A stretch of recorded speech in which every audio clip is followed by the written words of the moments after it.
We about to take a little trip, you know, um, into 1996. Thank you for hitting the light. Thank you for stopping by. We really are predominantly a members only platform for good reason. Not because we want to shun anyone and shut anyone out. It's just it's too many trolls on YouTube. We like to protect our chat. And thank you as well, OFC Carrie. Thank you for stopping by, and thank you for stopping by, Lucky Heart Dream 25. Hey, what's going on, Margie? Hey, Marie. Hey, Pat. Hey, Yamj. Be me. Thank you for stopping by. Appreciate that. Marie. Marie Moitoso. Thank you.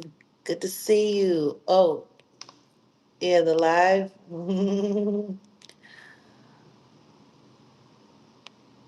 Oh my goodness. Oh, welcome, Latoya. Welcome. Welcome to Jag Nation. Air Force Robin. Hello. Hey, Ella. I want to thank everybody who's stopping by. Wait a minute. What's going on? Wait a minute. Are we not? What is going on here?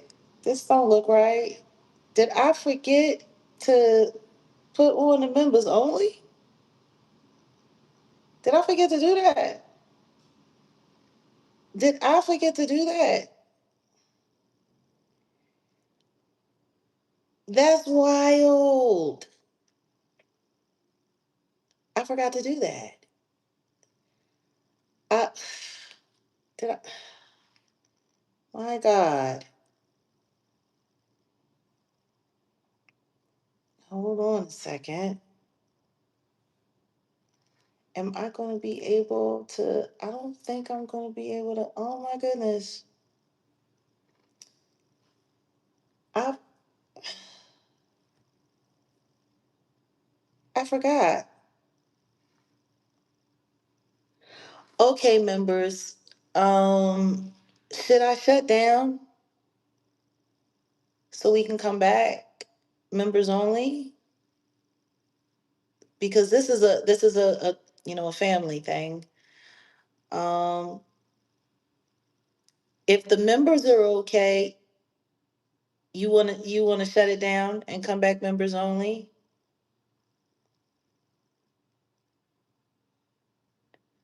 We're going to have room full of trolls if you don't.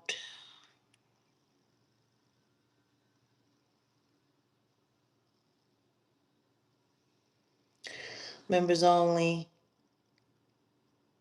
You know what? Hold on a second. Let me see. Let me see if there's another way without having to shut this live down because I set this live up and now it's like, this is so annoying. I can't believe I forgot to do this. I can't believe I forgot to do this. It's crazy.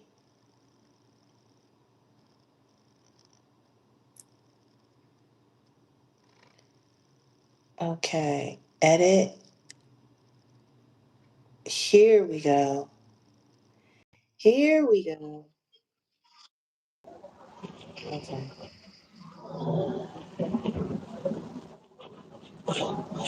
Let's see if that worked.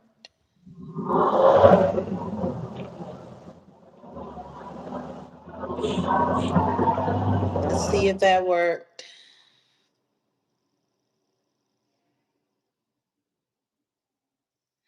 I had forgot to turn on the members. I forgot to turn on the members only. Did it work?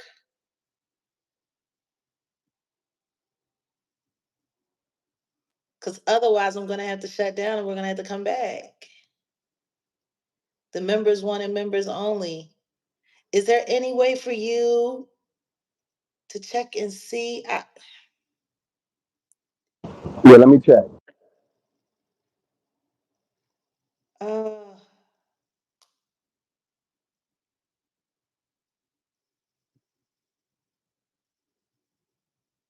it worked. And no disrespect to those who aren't members, like seriously, no disrespect. It's just this is how we are over here in Jaguar country. This platform gets attacked so heavily, like so heavily. And, for a good share of our lives, we just were sitting in here fighting. The moderators were committing like everything close to, crime, busting trolls over the head, getting people out of here, was constantly derailing things. People, we don't have a problem with non-member people as long as they know how to show respect. I know, but see, that's the thing. At any moment, at any given point in time, they come through. You guys know that. But I think we're okay. I think we're officially at members only. So I'm sorry. But please feel free to grab a membership if you really want to participate in the chat. Um, and thank you for all the likes. And please don't forget to keep liking. I see that the numbers are going down. Some people are walking away. Yeah, that's how it feels like you're being robbed of your membership fees because you pay to have the exclusive experience over here, and then it's just a bunch of hoopla.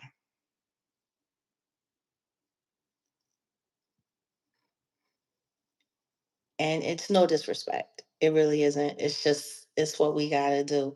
So, fair use, fair use. We're gonna be taking a trip down memory lane. It was not long after this moment, a year ago, that Diddy was arrested.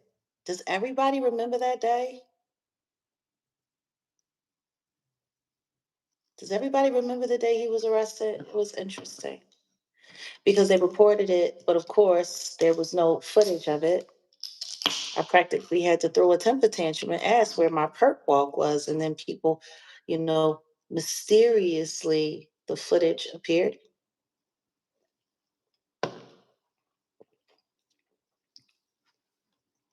So yeah, Diddy's been in jail for over a year now. A lot of people never thought he was going to go to jail at all. Us over here, we prayed for different. We did. We prayed for different. Um, for someone like me who's been advocating for as long as I have against the horror and the shame and the terror that comes along with these industry so-called elites and titans who have done nothing but take advantage of people, scorn people, mock people, tear people to shreds. Hey, Luna. Um,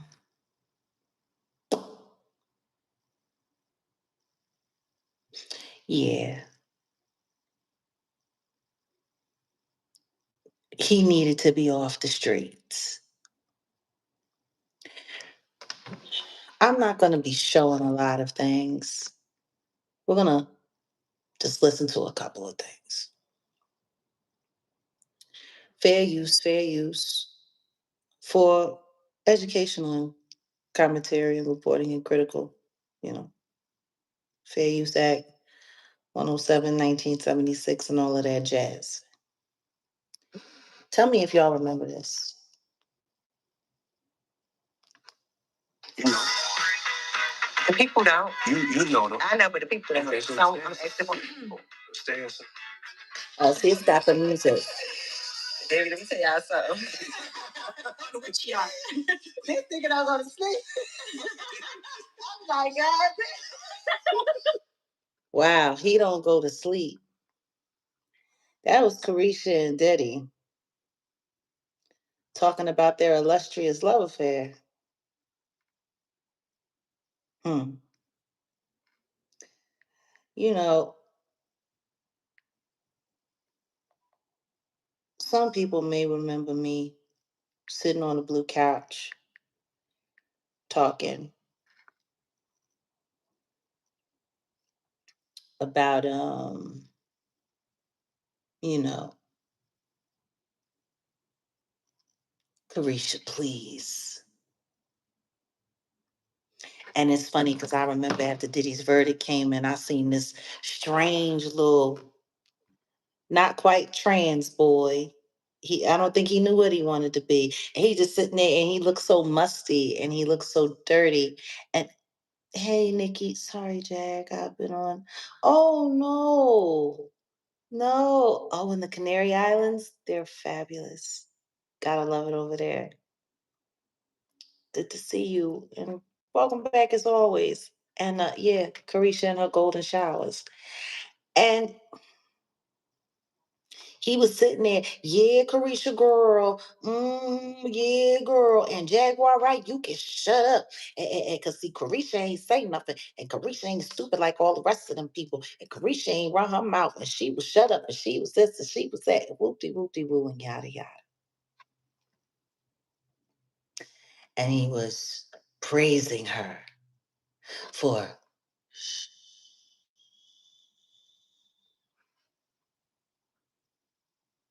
oh yeah, and Jaguar Wright, you can shut up. To little funky ass looking for a viral moment. Putting my very, very, very real name in your very, very, very fraudulent mouth. Applauding an SEX worker who had to lay low for months, on top of months, on top of months, all because of her affiliation with the diddler.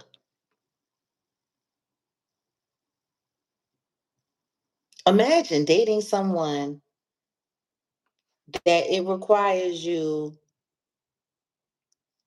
to have to carry pharmaceuticals from city to city, that requires you to be urinated on, that requires you to have to duck down and lay low. Like imagine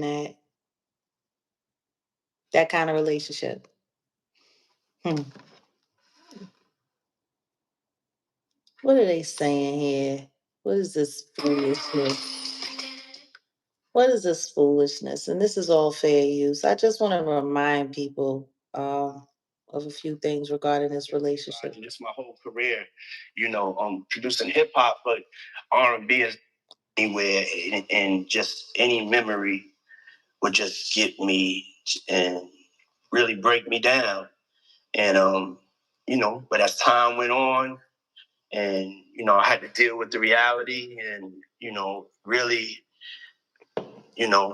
really, really prayer and God and talking to God is what really got me through it. And I had a wonderful life in time with Kim. You know what I'm saying? Talking about Kim Porter. I had beautiful kids, and I'm just like the luckiest man in the world. You know what I'm saying? It's just, and to even have had the experience to have her in my life. So yes, it's a daily thing though. But I'm back up on my feet, and I'm ready to love again. Period. Let's take a shot. Shot o'clock. Bartender. Did y'all hear that? He sits there and talks about how heart wrenching it was for him to lose Kim. How terrible it was.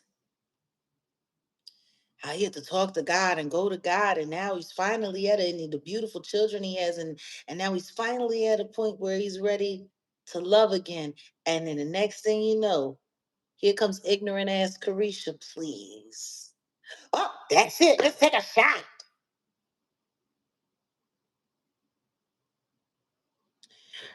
That really doesn't sound like she had that much respect for everything that he had just said, especially everything that he had just said about Kim Porter. Everyone made a real, real, real big deal about the things that they said Cassie would say about Kim Porter, talking about her color or whatever the case may be, or her age or whatever. It doesn't sound like Carisha had too much respect for her either. Jag, real quick, you made this. Yeah, You made it members only, or you made the I made it members only. Okay, all right, cool. I just wanted to make sure. It's looking like that happened because there were people here before, and I'm sorry, and they left. And man, we real light tonight. Usually we have a lot more people than this. Well, no, you made it just members only, not members only chat. You made it all members only. That's Oh, I why. made it all members only. That's why. Yeah, because I'm looking at it and it's only members. That's yeah. Oh well, I So didn't if you mean to want to do change it, that. well, Is there if you any want to way we change it, can change the I don't know. visibility? Let me see. So that's why the members went down. That's why I went down so much. Let me see Oh, if I because can. it's just the members. Yep. Let me see if I can. Yeah, you made it only members only. Let me see. Okay. And I think I can't do it because I'm just manager. Hold on a second. Well, that's the thing. If I go back in, mm, Yeah, I don't have the ability to do that. You have to do it. if I go back in,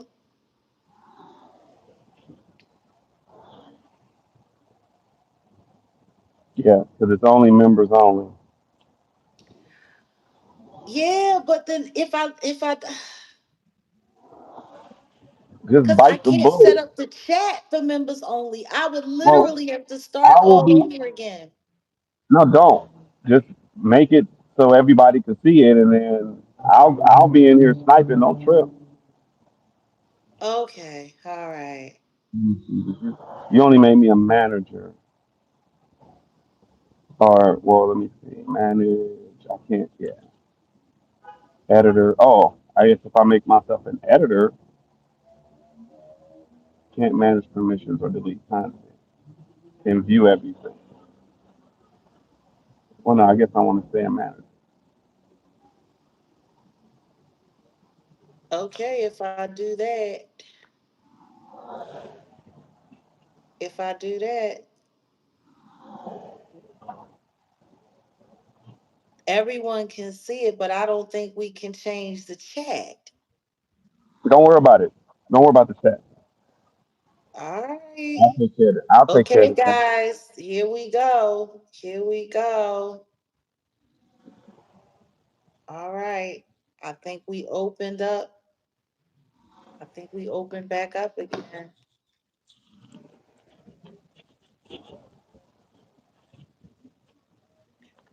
Yeah.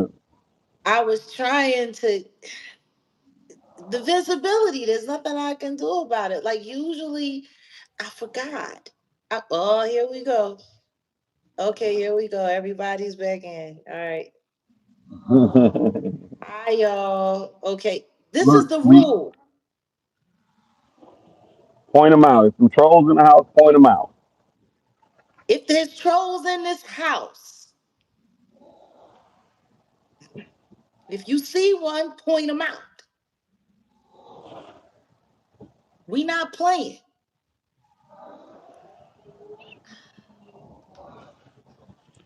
Here we are. Yeah, that's why it went down so quick. But yeah, just roll with it. Just roll with it. I'm just saying. Let me get a shot at Deli Reposado, owned by Diddy. Owned by Diddy. Can you tell me about this Devion tequila? Yeah. I always loved tequila, and always had a dream of just having my own tequila. So And then you sue the liquor company and then they ruin your life. I did the What else they got? This river. I'm telling you, fair use, fair use. GMC trucks. just have a good time, you know. Is that fun? Is I'm fun. Wait a minute. Let's listen to the get on this. You know, single, but I'm dating. I'm just taking my time with life. I'm single, but I'm dating. So we is. So we is. We dating. We dating. We go have dates. We friends. We go to exotic locations. We have great times. We go to strip clubs, church. Church. We go to strip clubs and church. I love that. Yes. So, like, what you like about me? Because people be like, she ain't his type. People is talk to her. So, what is it about me that you like about me? Like, why you fucking with a city girl? Because you're authentic. You know, Authentically you're like one of the idiotic. realest people I ever met. You know what I'm saying? And you're authentically yourself, and you're a great mother, and great mother, a great friend. We just have a good time. You know, is that fun? Time.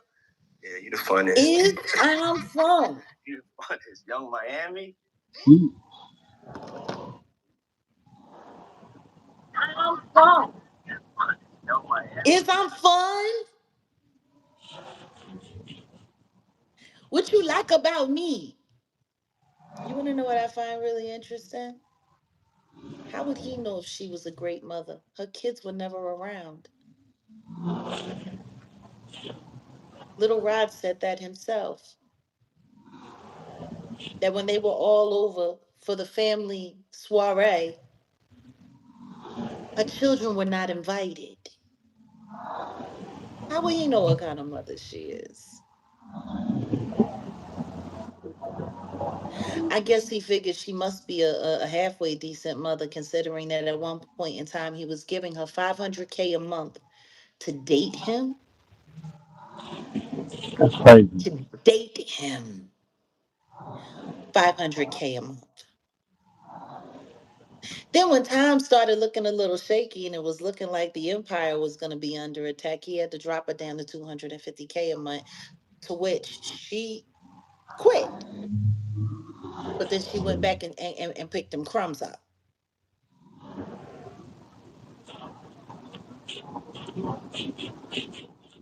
Little Rod had a lot to say about Young Miami, and a lot of that's about to become public at the end of October when his trial begins.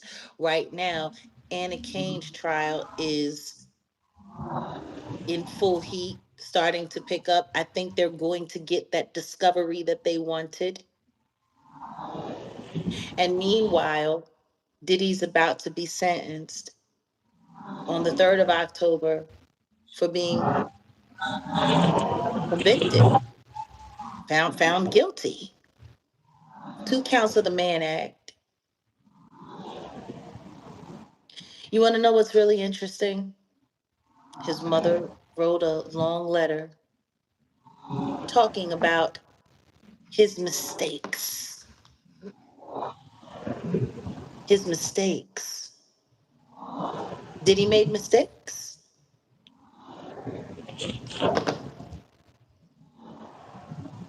You guys are welcome. It must be a happy accident today.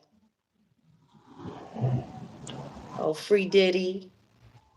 You want him free? Why? You want him to come pee all over your mother, your sister, or your daughter? Because see, that's what Carisha was talking about how she liked being urinated on by this person.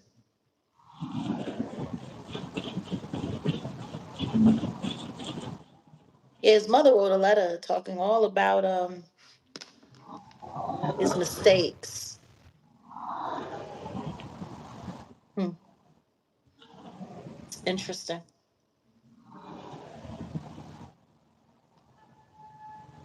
Hmm. Wow. Let's look at this article.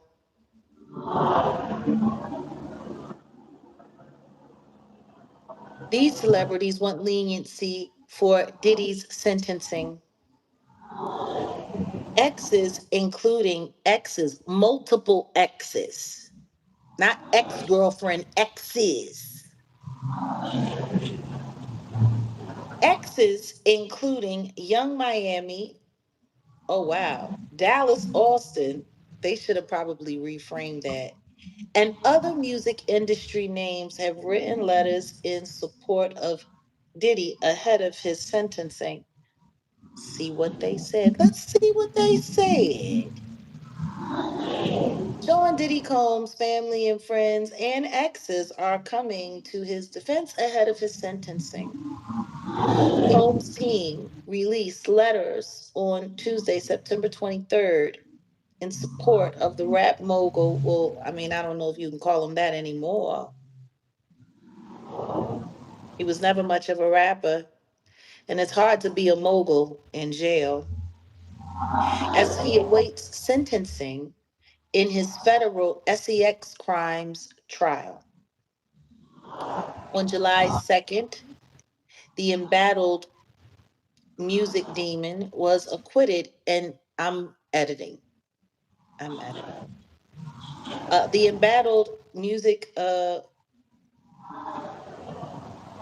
monster was acquitted of his most serious racketeering conspiracy and sex traffic jamming charges and was convicted of the lesser counts of the transportation to engage in professional frosty behaviors charges in a bombshell split decision.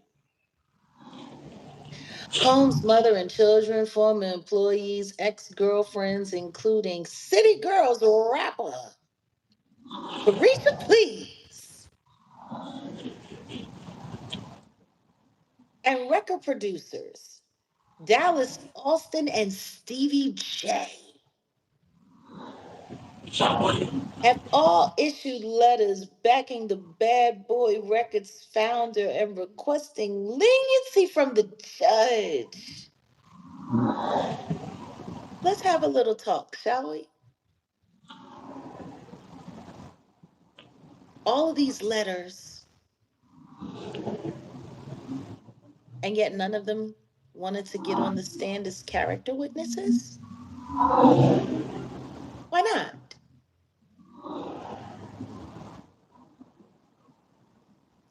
Why not? Why, in God's name, are all of these people writing letters, which is the least that they could all have done? None of them got on the stand. Let's talk about that for a second. Let's just deal with that for a second. If you can write a letter as a character witness for him after he was convicted, why didn't you get on the stand? Does that make any sense to you? No.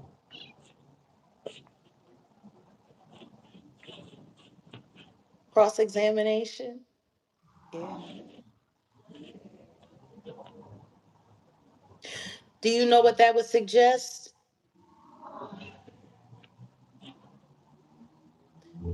That would suggest that they were afraid of being implicated in anything themselves. Yep. His own damn mama didn't even testify on his behalf. She showed up to that courtroom to create the sympathy effect. How about his sons who were busy out in the street vying for people to believe in their dear old dad and posting from his account and trying to launch a reality TV show like he's father Diddy knows best or some crap? All of the weird stuff that was going on. Did any of those boys get on the stand? Leave the girls out of it. The girls are younger anyway. All of the girls are younger. All of the girls just turned 18, going on 19. And then there's the baby love. She's a wild one, running around on counters, stuffing her face in a cake. Daddy, daddy, happy birthday, daddy. She's of course not going to testify. But what about the sons? Because all of the sons are of age, over the age of 21, and allegedly worked for the family business. Why didn't any of them testify? Why did no one testify? Thank you for that. Love sent back to you in return. Why did no one testify?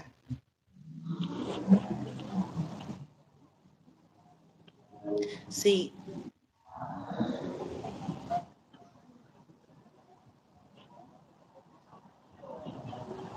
the family didn't want to be dragged even more. Why would they be dragged? He was innocent, right? Wasn't that what they were all saying? He was innocent.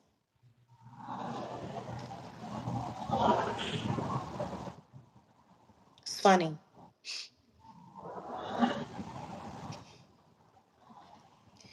Here's what Combs' family and friends are saying in his defense. Let's take a listen.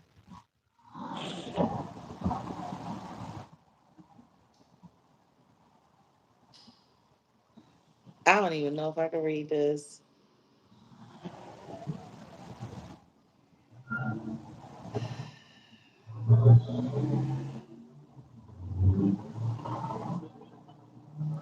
Anyway, let's listen.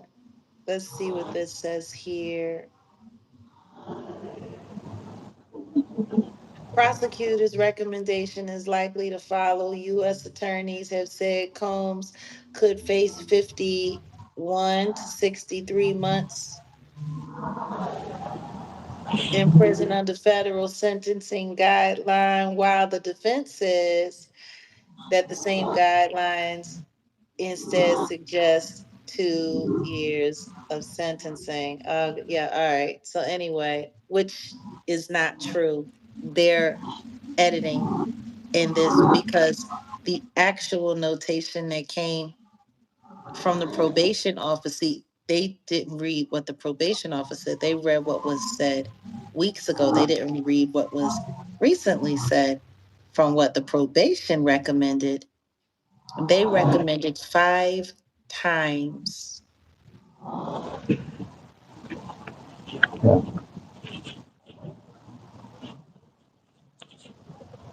about 3 years to 4 years a pop. So we talking at least 15 years he's looking at. 15. He's 55 going on 56. That puts him back home around 70. Around 70. Where you gonna run to? There's no way out unless it's in handcuffs and shackles on a prison transport.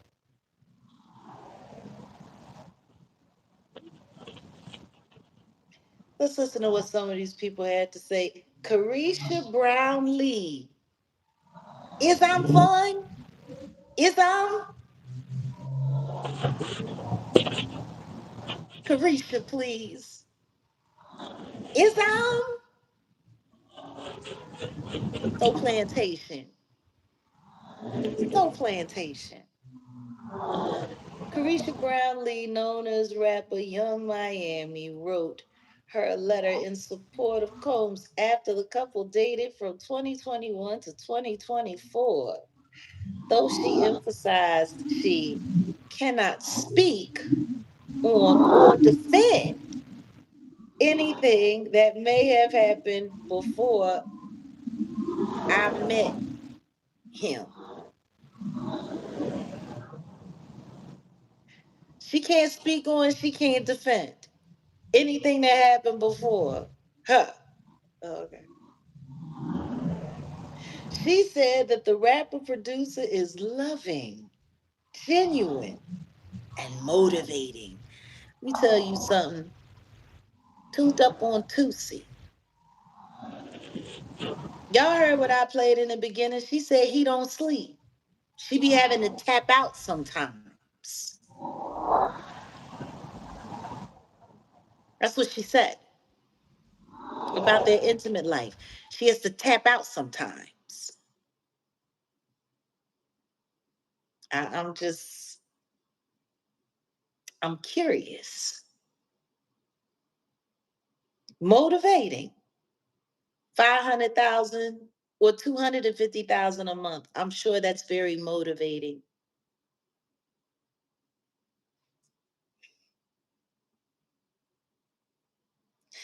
The City Girls MC added, he helped me grow both personally and professionally. He did. He did help you grow personally. You were able to go and get that BBL and get your breast done. You grew personally. You did. And professionally, he put all of that money in your pocket to turn your head about all of those terrible things so he could wee wee all over you. And you could roll around in it like a pig in slop.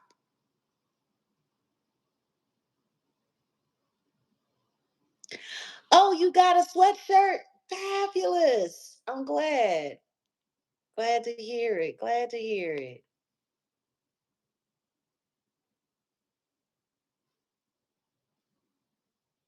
Interesting. Brownlee has a podcast, or at least she had one. I don't really hear anybody talking about Carisha Please anymore. On the Combs founded network, Revolt. Salute to you, Ange. Thanks for being here. She noted the producer also took her to her first Met Gala, the Devil's Ball. Like all of this stuff sounds real superficial, doesn't it? Real superficial. Who gives a fuck about the Met Ball? Saying the event showed that Combs made it a priority to open doors for Black people.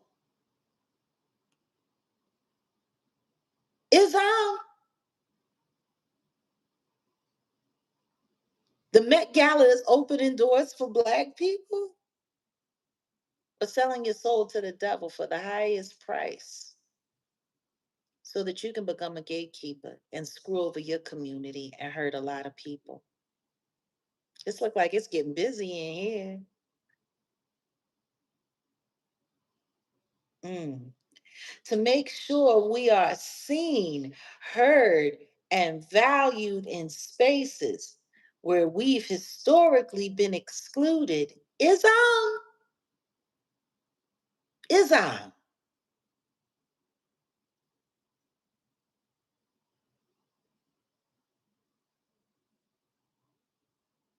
So she could dress up like a peacock, half naked, and be walked around. Cassie always looked better than her at the Met Gala anyway. Cassie always looked better than her at the Met Gala. But you know, she looked like a showgirl from hell in those pearls and carrying on.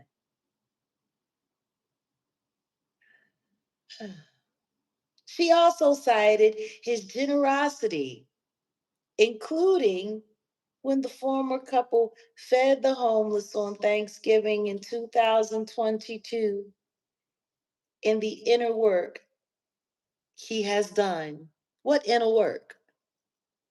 He was still freaking off up until he got arrested. He got caught with the 2C on him.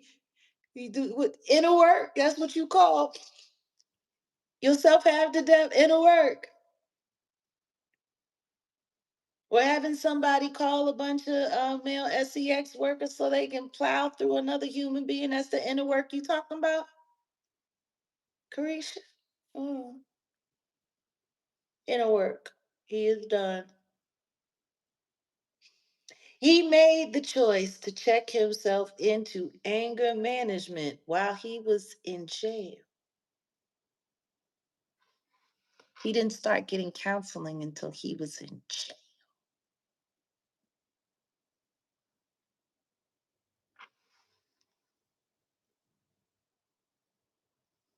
Started therapy.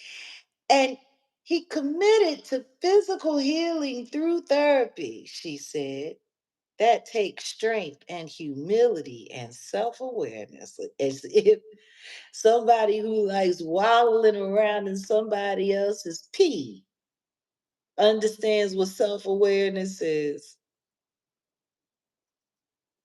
We supposed to believe that she knows what self-awareness is. Having a man pay you $500,000 a month to do a whole bunch of dark and terrible stuff, to go online back and forth with another former paramour and say how he would have that person on their knees, shoving her face in this chick's twat, if only she asked. Are we forgetting that? She literally got on social media and said to Gina, the other idiot who wrote a letter, if I wanted to,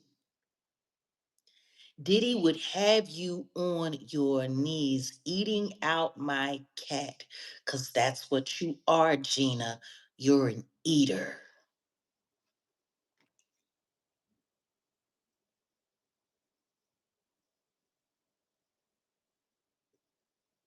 Is everybody forgetting that goofy Islam? Islam? Was everybody forgetting that she said that?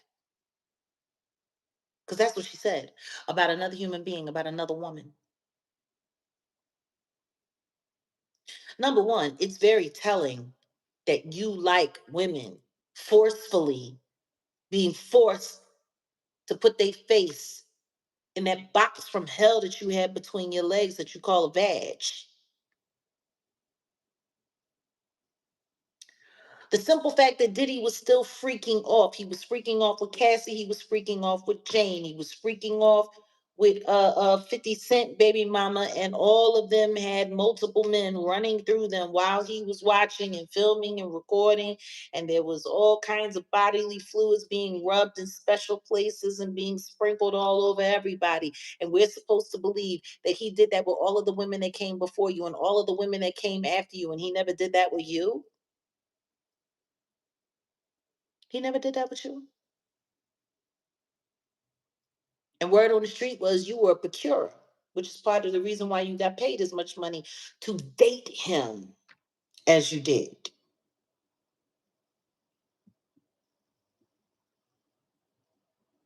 Ain't that like that? That's what they say, that word on the street.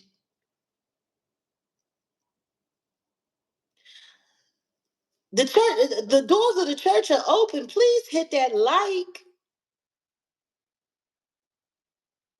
Please. Just like Carisha. Please hit that like.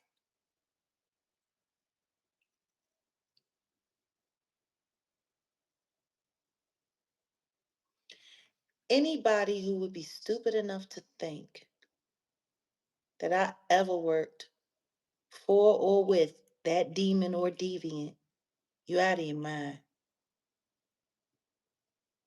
Never.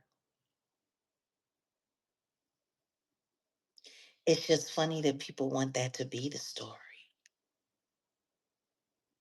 A lot of people tried to make that the story right after Diddy got arrested, right after I did Pierce Morgan, where they were assuming that I was going to spend all of my time denouncing Diddy and talking about Diddy, and they didn't think that I was going to pivot.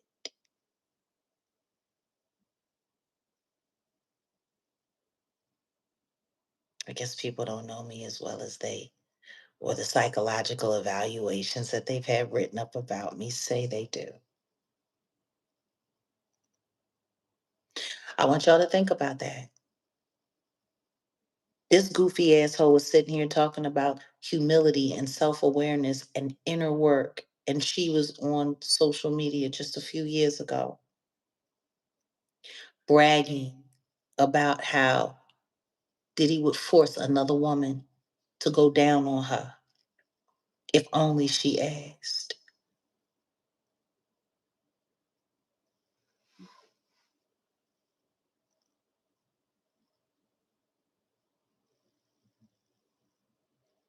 What am I lying about? What is there to lie about? Carisha said that. She said that out of her own mouth. Sure did. Just like she said she liked Diddy peeing all over her. She enjoyed it. It felt good. Is fun? Is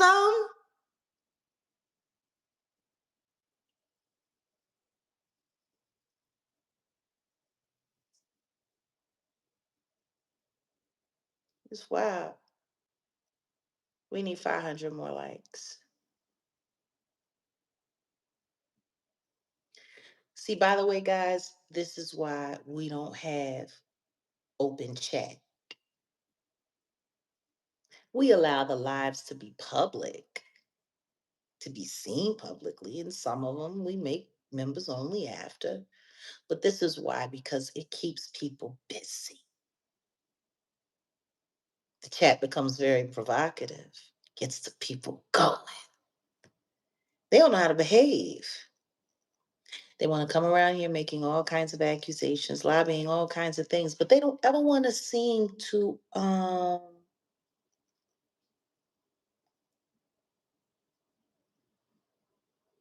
they don't ever want to seem to deal with what's real. If Carisha thought that he was such a thank you, Michael. If Carisha seemed to think that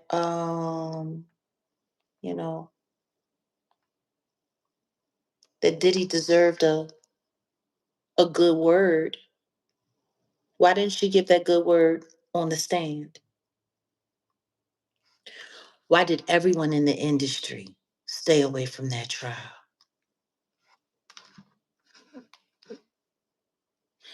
You know, it's funny. Mm-mm-mm-mm-mm. Heh. Dallas Austin, Diddy's positive influences in music. I've never really spoken about Dallas Austin in public. Don't start. You didn't told me. Don't start, please. I'm not about to start now.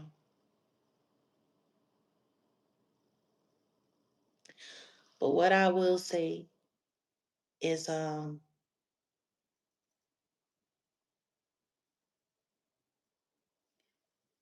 this was a bad look for you.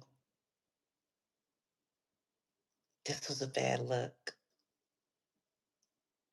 A producer who worked with Madonna, TLC, Lionel Richie, and Boys to Men voiced his support of his brother, who you wouldn't come to court and testify for. Wow. As a friend, I look at the positive influences, really? Robbing all of your artists and leaving them all half for dead and only giving them back their royalties once they weren't worth anything? Just for like what positive did he do, Dallas? People could question a lot of things about what you've done for the people that you've worked with. Your relationship with TLC is sketchy in its best, especially as Chili's baby daddy.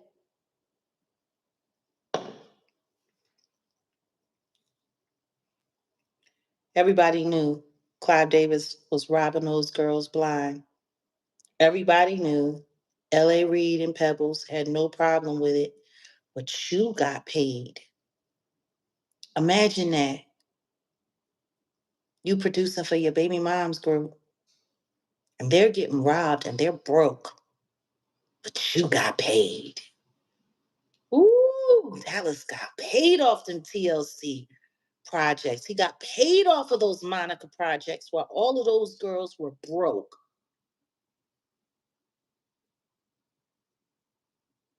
That I will say. That's also public record. A lot of artists that Dallas Austin worked with, he got paid very well, and they always ended up broke.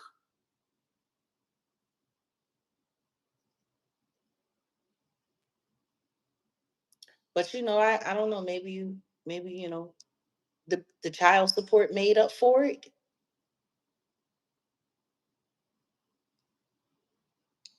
Yeah, I can't read that. Oh, here we are. Stevie J recalls mutual challenges with Angus and the DURGSs. Stephen Jordan.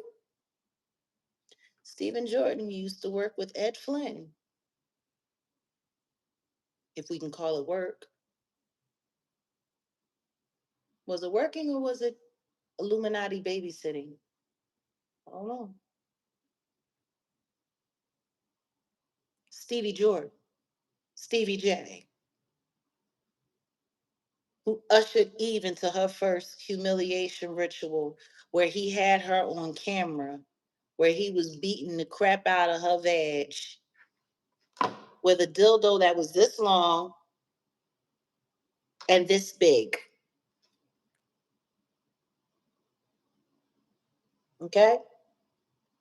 I want y'all this long. It was a foot long dildo, this big, on videotape. And that was passed around all over the industry. Everybody saw that. And then it got leaked out to the public. And then that's when Eve started trying to hurry up and get it blocked. That whole project never came out because I do remember that sneak peek, but I heard it was a whole video. A whole video. Wonder who he learned that from. And this was back in the 90s, G.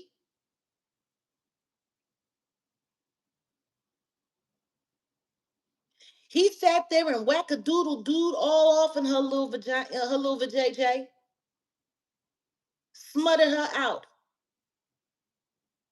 like a two-bit prosty.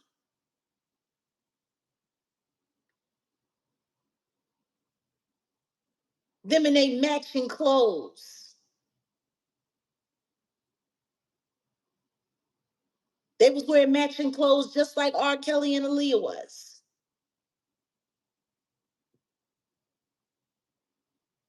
It's funny. We could use 500 more likes. Y'all tripping. Y'all tripping.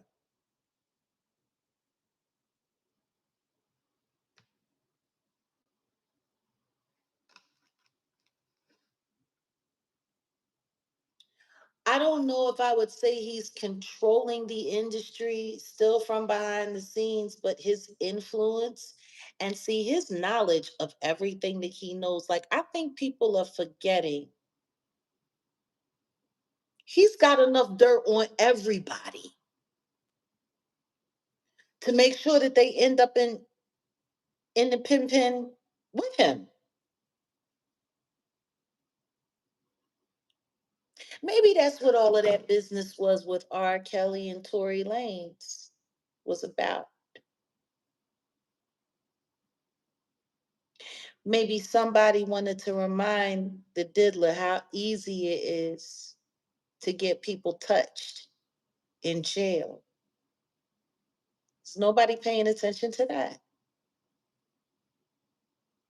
First week of trial, when things were starting to look a little heavy and it looked like the prosecution was going in and certain names were starting to come up. It was also that first week. I don't know who's coming through here with all of these caps, but y'all already know what to do with all caps. We don't do that.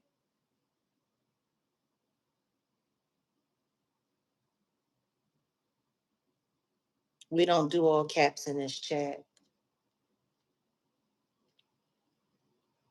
We don't do all caps. Caps are only for moderators, please.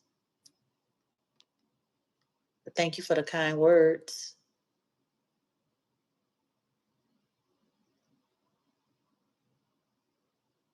I want y'all to think about that. Tory Lanez got touched the first week of the trial. I believe it was the second or third week of the trial that R. Kelly was about to get touched up on and was rushed to the hospital because he had been poisoned.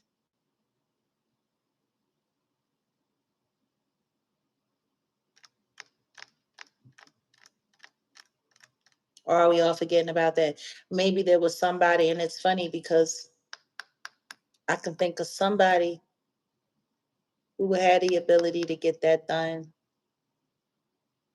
Probably not. R. Kelly will probably not go free. And the truth is he really shouldn't. That's the sad thing about it when somebody gets framed, but they're actually guilty at the same time.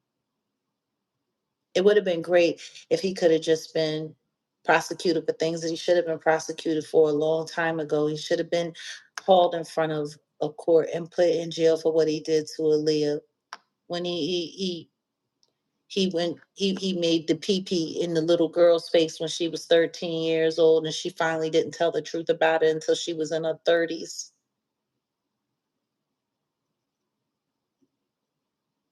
He has a good heart.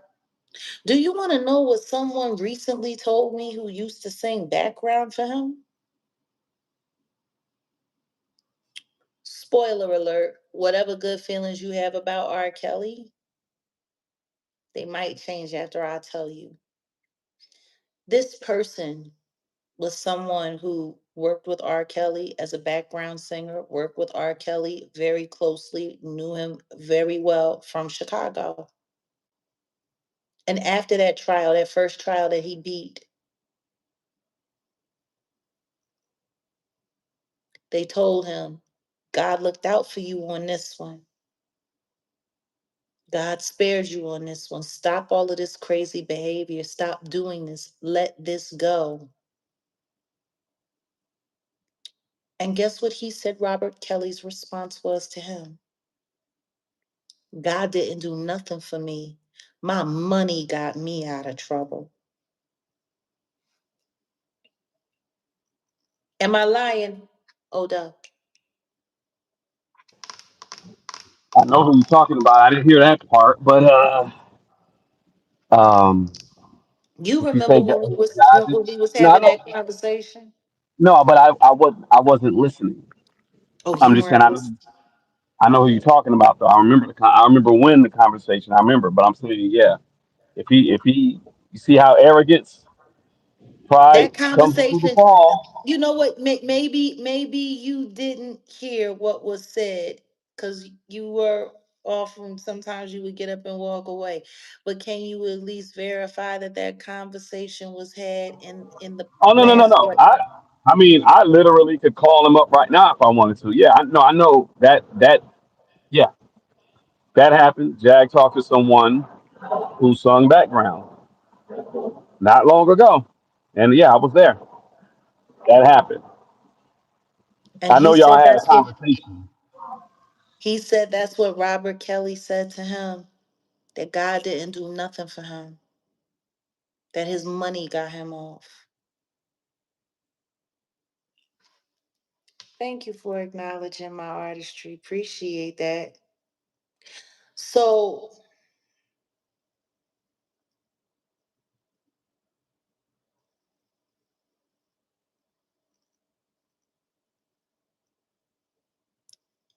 see how these people think. This is how these people think. This is how they behave. This is how they rock. This is how they operate. He could have very easily gone down for all of that. He could have very easily gone down for all of that. Preachers came forward, church folk came forward, a lot of people spoke up for him, and he couldn't even give God the credit. And that's why his ass is sitting in jail right now. Don't nobody even want to believe that someone just made an attempt on his life. Won't nobody even believe him. It's The so cold bad for part him. about it, Mm. the cold part about it is I remember after that, uh, sentencing, or not sentencing, but his exoneration that first time. And if he said that and then he turned around and did that song, "You Saved Me," remember? Wow. It was all an act. It was all an act. That's how they do. That's how they play. Let's listen to what Steven. I like to bang my girlfriends, my fake girlfriends out because I rather prefer the company of my guys. But let's see. Let's see what Stephen Jordan has to say in his letter. Mr. I won't come to court. I'ma leave the country and I'ma hide for a while. It's funny. All of the character testimony is happening now, not on the stand. It's funny. A lot of people was like, "Jay, why wasn't you on the stand? Why wasn't such and such on the stand? Why wasn't any of the people that wrote these letters on the stand? Why ain't y'all talking, ain't saying anything to them? We need 500 more likes. Like, for real, this is starting to get really disgusting. We've been here for 60 minutes. Clearly. Double tapping the screen ain't that hard, or hitting the three buttons and just hitting the like it can't be that bad. My God. Stephen Jordan is Combs' longtime collaborator and former Bad Boy Records producer who has worked with artists including Beyonce, Mariah Carey, the Notorious B.I.G., Jodeci, Faith Evans, and Jay-Z. My. Jordan says Combs changed my life ever since meeting at a recording studio in the 1990s. I bet he did change your life. He said, aside from Combs' professional influence, personally, the businessman became a close friend. He cited Combs paying for nearly all of his father's funeral expenses as an example of the type of heart that he possesses. Being in this entertainment business for 30 years and being friends with Sean, we both endured personal challenges with anger and pharmaceuticals.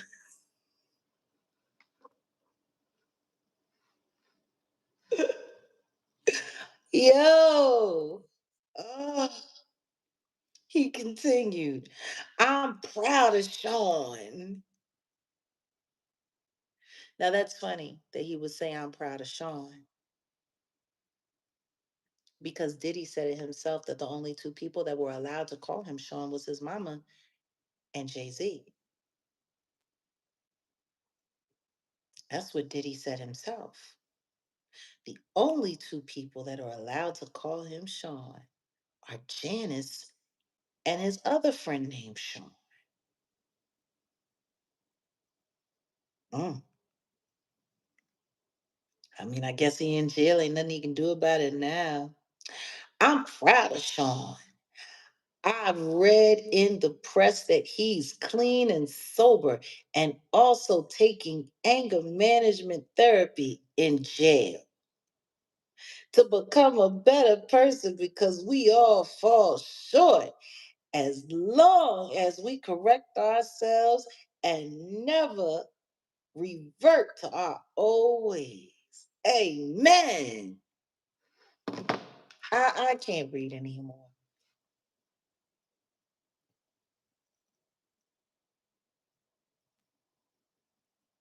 I can't read anymore. I'm definitely not reading Janice's statements. You want to know what I find very interesting? That all of these letters got sent in on Tuesday. It said 444 on those likes. That's not bad. We need about 65, 70 more to get to that 500. That would be appreciated. Please, guys, stop writing in my chat in all caps. We don't do all caps in this chat. I'm going to have to remove that because we don't do that. I'm sorry for your misfortune. We will keep you in prayer. We will. There's a lot of people that have reached out to me that I've helped. And do you know what I've realized? Everyone that I tried to help from offline, the only thing they ever did was help themselves to my generosity, took advantage of me or tried to set me up or line me up as some kind of weirdo scam to discredit me in some way. Now, I don't know you. I don't know your screen name. Never seen it before. But everyone here will pray for you. We know these are hard times, but God provides. He does. And not to be like that, but there are resources out there. You just gotta, you know, reach out. I used to have mine, and we would help, but y'all really gotta understand. People are looking for any little thing to just like let me address Gamer Boy. You were saying that there were texts that Jag put in the chat some time ago last week, not in the chat, but actually in the video in regards to D4VD. Even though we're not talking about D4VD or David, those were messages from Discord that I had got, and I made them available before everybody else started doing what it is. But yeah, back to the subject though. Back to the subject.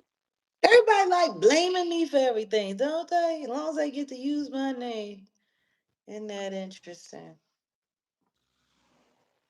Let's be clear about Yep. something. The simple fact that those letters, it was said that they were all turned into the judge on Tuesday, which is today, and then made it to the press on the same day. Says a lot. That says a whole lot. So the judge got the letters and the press got the letters? Because I truly doubt that the judge took the time to tell his clerk to make sure that all of these letters were released to the press. Is anyone not paying attention to that? Let's pay attention. And I know a lot of people be hating on me, but you can run it up. Y'all can run up them likes. Y'all can run up them super chats. Y'all can run it up. And for those who don't want to donate on Cash App, here or whatever, all other donation methods are attached to the description of this video. Like, y'all need to stop fronting and stop playing. Because there's a lot of people that go live and talk about these things, but they never quite talk about it from my perspective. And my perspective counts big time. Now, like I was saying,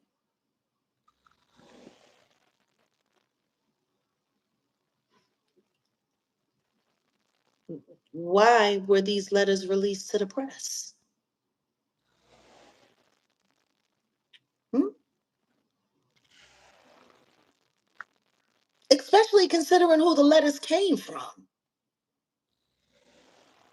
Because not a one of these niggas would get on stand and say a goddamn thing in court. So you can't say it in court, but you'll say it to the press on the internet. Oh, yeah, that's right. Because there's no cross examination on that. Nobody can call in and give tips about the things that you've done, which could possibly implicate you. See, this is something that I need y'all to understand. And let's think about all of this. Every last one of these people, Stevie J, he worked for Bad Boy, he worked with Diddy. Dallas Austin, he worked for Bad Boy at one point in time, producing. He worked with a lot of people that Diddy had under his everything. Yeah. See, I want y'all to think about this. Carisha, employee who he dated, just like Cassie was an employee who he dated. I want y'all to think about all of these people. Hmm? The sons who didn't testify, who were employees that partied with their daddy, and then sometimes shared playmates with their daddy. This is what's funny. Any one of those people could have helped prove that Rico, couldn't they? If they had been implicated in anything and any of that had come out on the stand of court record. Am I wrong?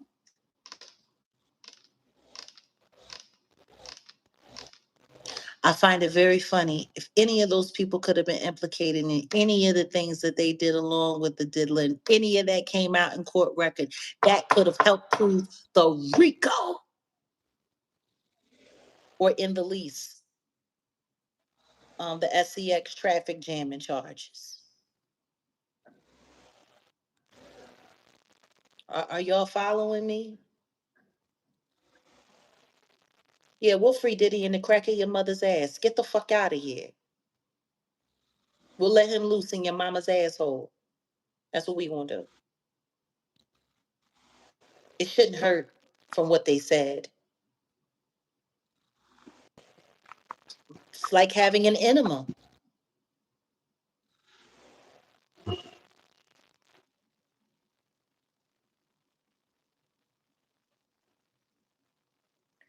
I'm sorry, who is this? There's so many weird, oh, Trevor people. Mm-mm-mm.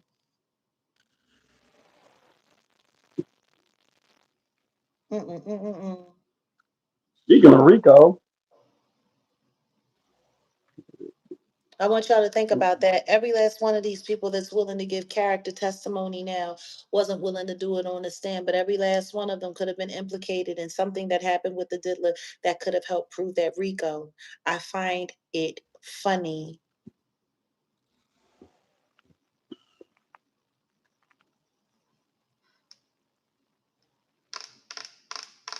Put a one in the chat if you understand what I'm saying. Put a two in the chat if you need me to, exactly. And all of the pow pows, all of the firearms that got,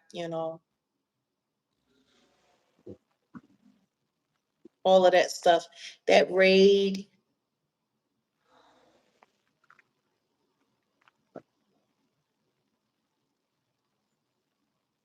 So let's make it very clear. Bethany, I'm not fronting. No, thank you, Bethany. Appreciate you.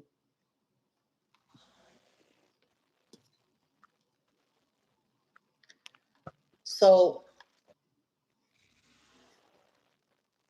let's get this very clear. I'm telling every last one of you, thank you. Thank you, Della Dank. I'm I'm telling you, the entire industry has been playing in all of America's space. And these letters are evidence and proof of that.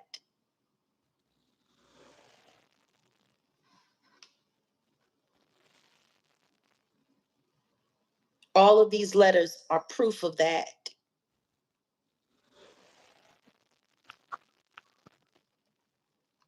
During this trial, every last one of these people that's writing letters and doing all of this stuff and saying all of this stuff, it was mum's the word. They ain't say nothing. You couldn't find them. They ain't had nothing to say. They wasn't speaking up for Diddy. They didn't come forward. They didn't do no interviews talking about this Diddy, that Diddy, nothing. Everyone in the industry. And this is why they're pissed off at me. Because see, what people are really mad about is not that I spoke out against Diddy, is that I messed up the game. I messed up the money. They're working very hard right now to get public the public to trust the industry again, because the truth is, thank you, Jessica, a lot of people have lost a lot of money. They're not making money the way they used to. Everything that I told everybody, it's hurt streams, it's hurt merch, it's hurt a lot of things. There's a lot of people that I know me that once upon a time, oh, thank you. Thank you so much. Wayne from he probably one of the chat room goons. What's up, 5150? No, but seriously, there's a lot of people that are angry at me in the industry because me saying everything that I said, it fucked with their money, it fucked with their bag. So this was the industry plan, allegedly, we'll say. Everybody was gonna, and they were gonna take it all and they were gonna dump it all on Diddy. Right? Because see, Diddy has federal connections, right? Because see, Diddy is the most powerful black man in America, right? Because Diddy, and they're gonna make all the charges go away. And as long as don't nobody say nothing, as long as we all pretend like none of that happened, and nobody testifies, and nobody says this, and nobody says that, then guess what? The RICO goes away because see, a RICO charge on the diddler tanks the entire industry because they all sat at that demon's feet. All of them. They all sat at that demon's feet. They all begged him for work. They all begged him to be let in. They all begged him. If they wasn't begging him, they was begging the other Sean, the Jigger Man. That's what they do. They begged. And now that Diddy's gone, oh, you got all kinds of people getting stars on the Hollywood Walk of Fame. You got all kinds of people being honored with lifetime achievement awards that would have never fucking happened if this shit didn't go down this way. You got all kinds of people getting all kinds of recognitions. But see, they're trying to reshape the beast. And the reason why all of these people are also writing all of these letters is because if Diddy don't get out, if he's not allowed to get out at any point in time, he could turn on all of them. He, he's got something on, including his damn mama. Let me say something real quick because I know it's a touchy subject, but I think people need to peep. I was just reading this article. Um, those Diddy tapes, because I think that's what you're referring to. Don't get it twisted. I know people want to say, "Oh, well, there were no parties because it didn't show up in the trial." No, there were parties and there were tapes.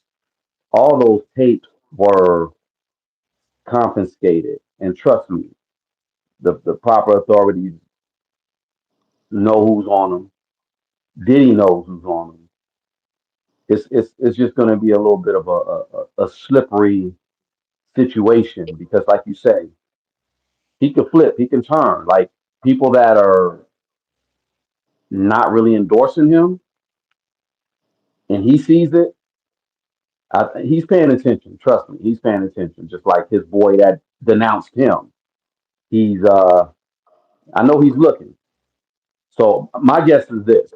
Well, I mean, like he said, that's his strategist. And they came up with a great strategy. Pretend like we were Right. never friends, and then I won't Right. say this and I won't say that. Why didn't the Carters write a letter?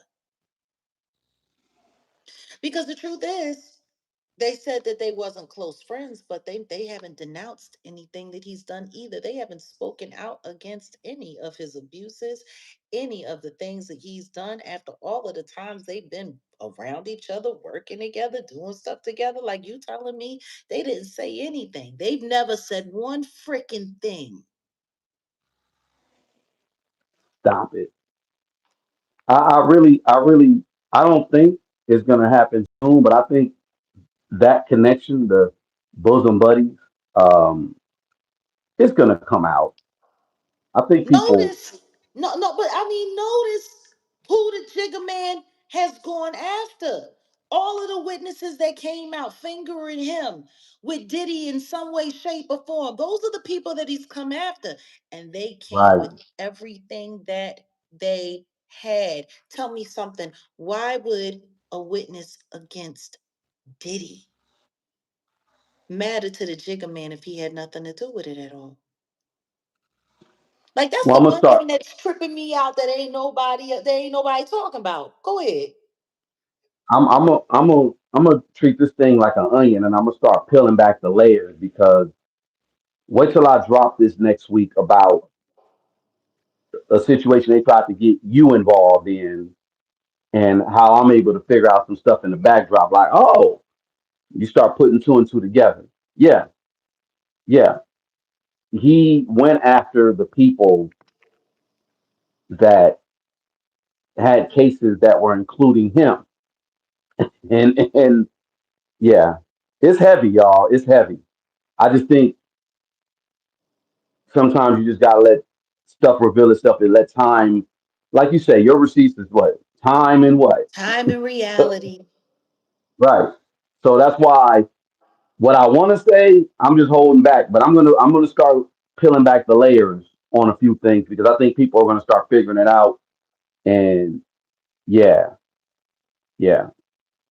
But You it's a want to know reason what else why. I'm going to do? You want to know what else I'm going to do right now? I'm about to blow the whistle on a content creator that is slithering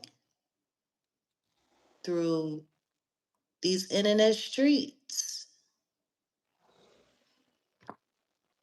because allegedly the same investigators that ran down on the witness, the autistic victim in Alabama, are the same people that were coming to all of the content creators who had gotten their addresses, found out where they lived, and came to them asking them if they'd be willing to do positive press for the diddler for a price.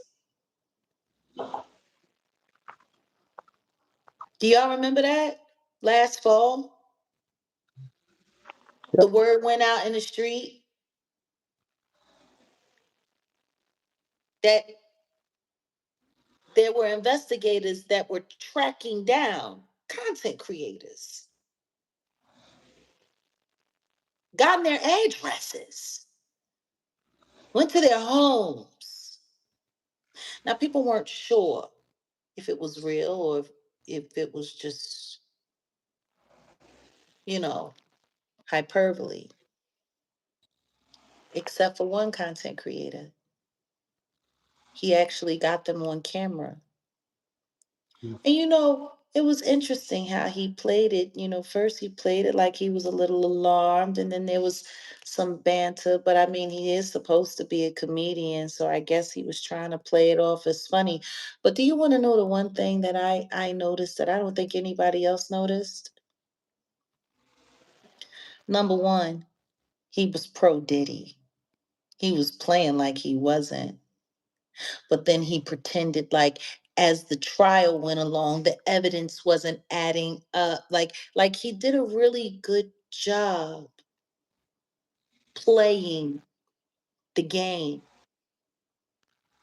But the one thing that I noticed that nobody else noticed, when he put them on camera and then he posted that video up, he never filed a police report for harassment. Because if private investigators came to my home and ran down on me, asking me questions about a national case that is very explosive and possibly dangerous, and they was able to just run down on me. They was able to go and look at my content and find out where I live and run up on my house. I'd be filing a police report and a restraining order. Oh no, it would be more than it would be some. Hmm, yeah, it wouldn't be just no police reports. That's ridiculous. Put a three in the chat if some private investigators just showed up at your house unwarranted for something that you really ain't got nothing to do with it. You just a content creator. Put a three in the chat if you would have filed for a restraining order and filed harassment charges. Put a four if you would have just let it ride. Yeah, it would have been some investigation. It would have been something, or somebody would have got pissed off. Something. You ain't gonna just run up. Don't run up on my doorstep. I'm gonna say this. Don't run up on my doorstep talking about any YouTube anything. It's a problem if you say See, anything about Secret YouTube. Service Sam, this is me putting you out on the street. Yeah, This is that me guy. putting you out on the street, Secret Service Sam, because you never filed anything. What they did was stalking at the worst. It was civil harassment in the least. Yeah. And you didn't file shit, G. While you was sitting there watching all of the black people make fools of themselves, dancing in baby oil and stripping out of their clothes while you sitting there cheering them on. Secret Service Sam. That's an interesting name. Secret Service Sam. No, it wasn't intimidation. I'm gonna put y'all on the game. He took that video and posted that video up so people would know that they were out there. But not only that, for the content creators who wanted to get on the Diddy train and make a little extra cash and get boosted up in the algorithms. So when they showed up at your house, you would know who they are so you could welcome them in and talk to them. It's a dog whistle. It was a straight dog whistle move. Straight dog whistle. He didn't do it because he was trying to warn people that they was coming, because if he really was trying to do that, he would have filed a police report and filed for a restraining order or for civil harassment. Yeah, See, that's simple. That's simple. he ain't got no fucking paperwork. He just put that video up so everybody would know who to welcome in for some tea and crumpets and get a cash at, so they would know where they was going to get paid to do Diddy disinformation. Mm. You ain't fool nobody, G. You ain't fool nobody. Every last one of y'all that tried to help fix this case, whether online or in real life, every last one of you deserve to be investigated. Every last one of you need all of your bank accounts Jag, investigated. it might happen. It might be a reality soon. I'll tell you offline, but I just got some info. I'll just say it like that, and we might have a really decent ally. I don't know if you want to continue to still talk mess about this person, but it's somebody that could open up some doors. But we'll talk. I honestly think though that all this YouTube stuff is going to come out in the wash too. You just got to give it Secret time. Service Sam needs to be investigated for all of his very interesting and covert operations that he's been doing, helping with the Diddy disinformation train. Vincent, it's an interesting name, Vincent. We're Mm. not hating on Diddy. What are you talking about? Why are they hating on Diddy? Where are you at? I need to just make sure. Yeah, keep an eye on that Vincent guy. Oh, I guess Archangel already took him out, No, but you can no, no, respond. no, no, no, no, no, no. I want to see. I want to see. You want to let's put him back, bring him back to life. No, what I think we ain't got to bring it back to life. What I think we need to do is I think we need to make sure that we go and check the activity on that account. We need to get the IP of that Yeah, account. Go and get all yeah. of that. We need to Well, get all of yeah, that. we need this. Yep, we got to get that. Yeah, Is that very you, Heather? interesting. Heather, is that Don't you? don't say nothing. Um, like Diddy has more power than these two think. I worked around these people, unbiased, but very aware. But guess what? Who has the ultimate power? Not Is more it than my Diddy? God. Not more than Right. my God. I'll tell you that. Diddy ain't got nothing on I my God. The I God that know I some serve, people that y'all might serve Diddy, but I don't yeah, I don't cower to humans.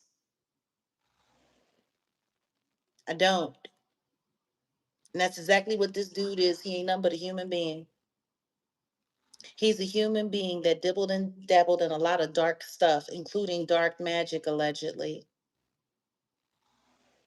He hurt a lot of people. He did a lot of things wrong, and he destroyed the black community. You know, there's a lot of people that sit online and they talk about, you know, racism, and they talk about this and they talk about that and they talk about the black community and how awful the black community is and how terrible the black community is and whoop-de-whoop-de-doo and yada yada yada, and look at these people and they're degenerates and all they do is this and all they do is that. Guess what? This man encouraged every negative thing in our community that these people who y'all like to call racist use against us. So who's the problem? The people that y'all want to call racist, or the people that have lined up their entire community for the racists to talk about? yeah, Moon Rain. That's why on my Patreon and Jags too, we'll get into the I think I want to get into this book by Professor Griff, The Psychological Covert War on Hip Hop. And you guys could start putting the finger or start putting the pieces together because you really could say Diddy was that premier mogul, quote unquote, who took hip hop in that trajectory that it He's a we, shepherd for the we were devil. we were on a good, like, think about it, 88, 89, 90, Oh, 91. thank you, Corey. Two, poor righteous teachers. You just had a lot of positive, It was more consciousness. conscientious. There was social responsibility, self-destruction. You headed for self-destruction. You used to have women rapping about not giving your body away, not getting caught out there on pharmaceuticals, giving something good to your community. We went from that to, yeah, and you should wife me because I like to give up my putty tang on while I'm on my rag. Like, You even had King we went from Latifah. people speaking So, intelligently to bitches talking about amen, amen. well, you even had King Latifah saying UNITY. I'll just say that, right? So, right when he really made his impact on the industry, because he was put there. Clive Davis put him there, He was selected. and the downfall of the music industry side of hip hop, that and it's 30 years later. You know what? Over Look at 30 what years. it's done.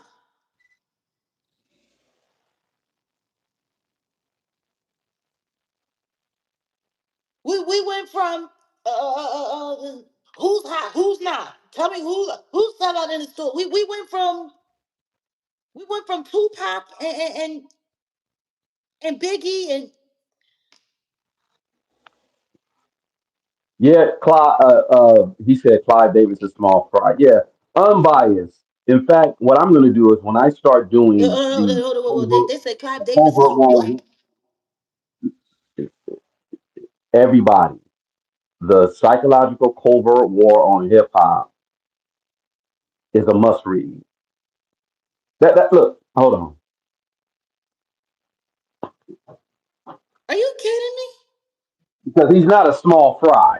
But Oh, you don't know what you're talking about if you believe that. You don't know what you're talking about if you believe that. Clivina Davis is one of the biggest problems that the music industry has ever seen. shout out to Professor Greg Shout out to Professor Griff. book. Get this book since he said Clyde Davis is small fry. Get this book. That's all I'll say. This is one book that says a lot. Oh, and I got others that kind of go Understand that deep. Sean Carter was hand selected as well. And like Gene Deal has said on multiple occasions, they worked hand in hand. And shout out to the Black Dot. Look, y'all, it's deep. Y'all really should like just you've been Who around funds them people, all? right? Well, Universal let Music me Group, shout out to Black my Rock. shout out to Lonzo because he was the one that really hit me to a lot of the stuff. Who funds them? It ain't just the corporate. It's mafia. That's black, Italian, Jewish.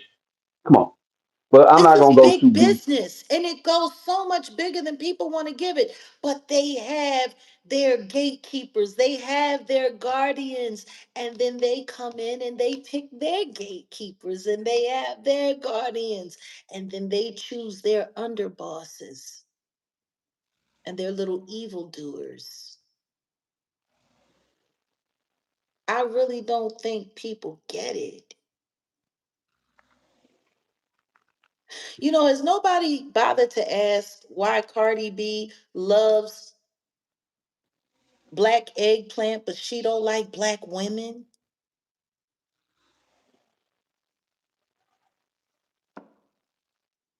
Hmm?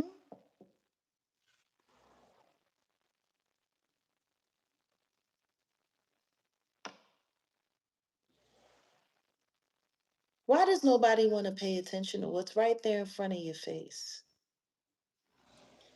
They select people that they can infuse into our community who can create disruption in our community. Brandon Charles, you're right on about Big L for real. But yeah, they handpick who they know will be influential and who will. Y'all really got to start paying attention to. Y'all fund these people. You fall for It's not. they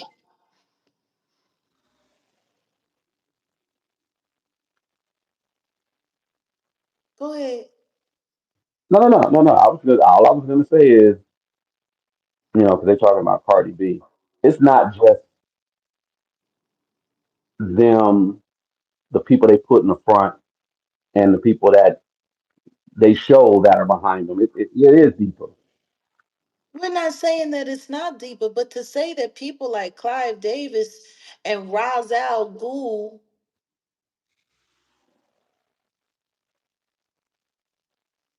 I lie for the Cohen brothers. If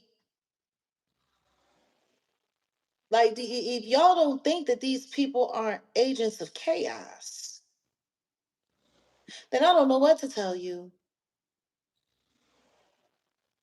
I don't know where y'all minds are.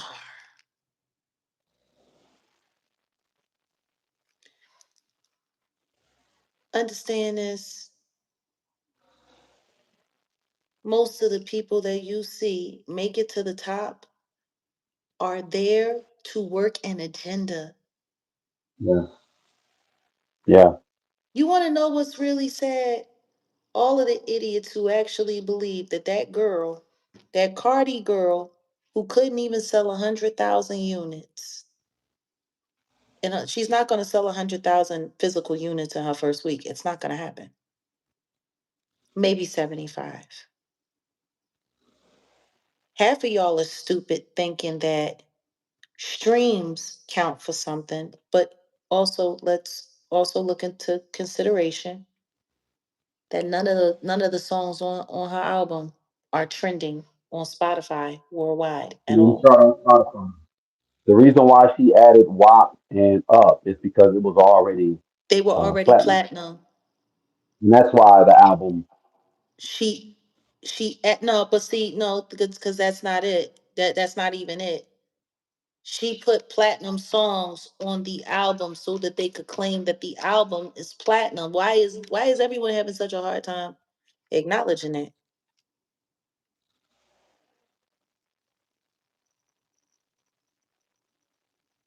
Like we were thinking about doing a review of the project, and then I Working. realized that would be such a waste of my time. I'll give it to her. Whoever wrote that first joint, and that first joint was pretty decent. When you start hearing all this AI stuff that's out there in comparison, but overall, everything else, I don't know. That Uh, means you got a single and 21 duds and two no, you got a single 23, 20 22. duds and two records that already Oh, went platinum. yeah, Well, actually 19 duds, two singles that already went platinum, and one all right song. You want to know what I find funny? All of these people that are doing reactions and doing reviews of this album, most of them don't even know what real hip hop is to begin with. They don't even understand what real hip hop is to begin with. They honestly think that love and hip hop crap that they listen to is what hip hop is all about. You want to know what else I find funny? I was going to do this for my pies, but you know what? Since we talking about it, I might as well do it right here, right now. You know what? We'll let's do it. clip it. We'll clip it and make it a standalone. Now, I want y'all to think about this. Every time it comes time for her to have to go to work, she ends up pregnant. Every time. That's how she's been getting out of putting out an album and going on tour for the past 7 years. Getting pregnant every time. Now here she is, she pregnant again. These are facts. Now there are a lot of people that have a lot of things to say about her. There are a lot of people that are talking about her baby daddy choice, which is unfortunate. There are a lot of people talking about this, talking about that. There's a lot of people. There's a lot of people saying a lot of things. And I ain't got to talk about her kids. And I ain't got to talk about her child rearing. And I ain't got to talk about who she's having a baby with. What I do find funny though is that his other baby mom says that he likes booty hole play. Didn't I say that? Didn't I say that? I thought that he and she's sitting here bragging about how she gonna be the woman to give him a boy. That sounds so archaic. Like I feel sorry for chicks who think that giving a dude a son is how you keep him around or keep him happy. Like I feel sorry. Listen to me. Real story.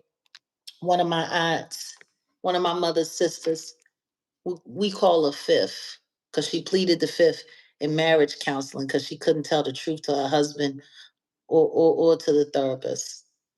I'm sure you can figure out, that marriage came to an end. He ended up marrying a woman that he was cheating on her with and stayed together with her until the day that she died, and then he died not long after that. Her miserable ass is still breathing. How? I don't know, but you know what? God works in mysterious ways. Some people just too ornery to die. But at the end of the day, she actually thought that she was going to get that husband who left her for the mistress who was actually their babysitter at the beginning of their marriage. Like he literally cheated on her the entire marriage with this woman. And this woman from church. Like I'll never forget when one of the women at the church was like, everybody else went back to their wives. We don't know what's wrong with your husband. He actually told her when she tried to seduce him in with a little nookie nookie that Jesus came to him and told him he was never going to be the man that he needed to be in Christ unless he left her. Can you imagine your husband saying that Jesus said, I gotta leave you to live right? That happened.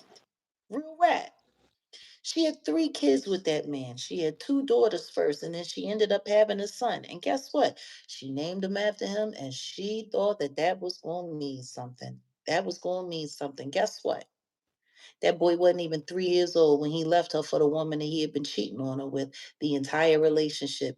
And Cardi, that's a little word for you. Bragging about having a boy for a man that you're not even married to while you still married to somebody else who you don't want to divorce because you don't want to give them half.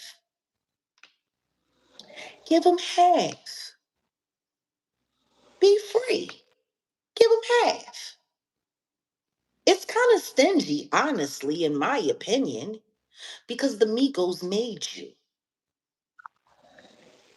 If the Migos were still operating as a full unit production, your album might have been hot.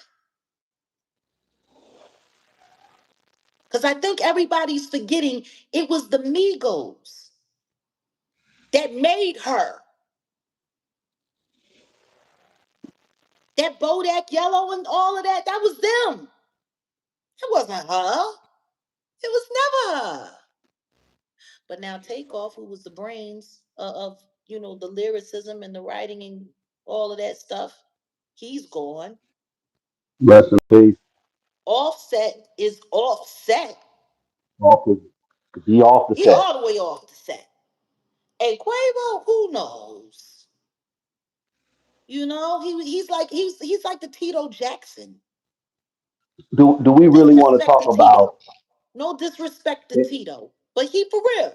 Like if the Migos was the Jacksons, Quavo would be Tito. Tito was a great guy. May may he rest in I, peace. all I was going to say is because What? I don't want to get into the relationship stuff because I had something to say about the Cardi situation and who she. I mean, the relationship with the Migos. I think somebody should really talk. You didn't talk about it, but somebody should really talk about that. And then she ended up with Cardi B Offset, and was then their girl, and then she cheated on the group and ran off with Offset. so I didn't want to talk about that. But what I'm That was saying is, their girl. and then people were saying somebody who was it? What's this brother? Somebody was in the chat saying that people take old songs and put them on the album, not from like 5 years, 6 years ago, though, bro. Come on. Yeah. Um, you know, I mean, I heard Sean. I got a new album. It's not 23 songs. I want to check for that. You know what I mean? For those who don't know, I'm hip hop. Wolfgang Amadeus. I'm on. So I appreciate projects, but we do want to hear something that's not. This project basically was her venting and talking about booty stuff and then her relationship stuff, and then I mean, it was. It's nothing but love and hip hop on a record. It's her reality TV and her social media life on a record. Who gives a everything that she talked about on that album? Everybody already knows. She don't stay off social media. She's got a business all over social media. She's talking about social media all day long. Social media, social media, social medias. The album is about the social media. They took her social media life and then they took it and they put it to music. This isn't genius. It's not brilliant. It's not art. It's gossip with a soundtrack. Boom. Okay, It's so let's move gossip. on. Let's move on. No real rap. The album ain't nothing but gossip. You want to sit up there, you want to talk about beer. Let's talk about beer. What did she have to say about Bia? About how Bia was up in Diddy's house getting ran through and how she's a bum and how she got jerked around and how she got treated bad. It sounds like you knew some information that probably should have went to the district to the state's attorney. You should have probably said something to Yeah. the feds. Maybe B is a Seriously. victim. But the thing is this. Why would you be making fun of a victim? Hmm? Why would you be making fun of a victim? Because see, everything that she said about Bia only sets only sets the stage for everything that we've heard and everything that we know. You sat there and made fun of a victim, and that's supposed to be cracking. That's supposed to be popping. It's corny. It's corny as fuck. You want to sit there? You want to talk about Jay Z? I mean, JT and her little devil boyfriend? For what? Nobody else talks about them. Why are you making them news? Don't nobody give no fuck about the little ooey boy and the JT. Don't nobody give a fuck. It sounds like you was beefing for clout and engagement. Like I said, it's gossip with a soundtrack. Then you got a whole song to offset as if you said anything different on that song than we've heard you say on social medias. I don't, Monica. I don't. I don't like that little boy. You want to know why I don't like that little boy? Because I don't like his name. I don't like anybody that gives glory to the devil or tricks people into saying the devil's name all the time. Monica, Because if if you you say it in say your head, his name to if you say his name 3 times fast, you're going to say Lucifer. That's what his name is. yeah, He calls himself yeah. Lucifer. I don't like it. I ain't repping the devil. Just not doing it.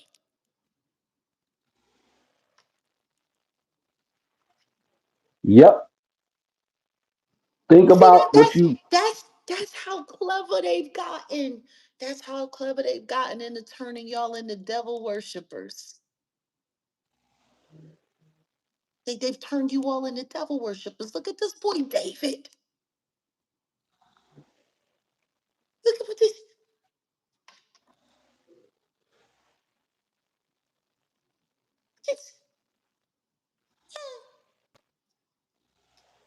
God bless your soul, honey. Stop saying that little, don't say that little nigga name.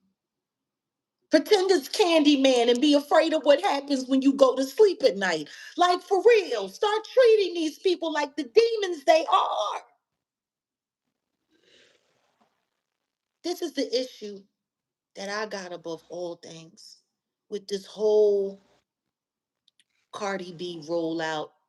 You know, sitting there watching her talking about this baby and talking about the Stefan boy and yeah, I'm having a baby with my boyfriend, Stefan. I could see the shame while she was sitting there trying to pretend like she meant the words that was coming out of her mouth.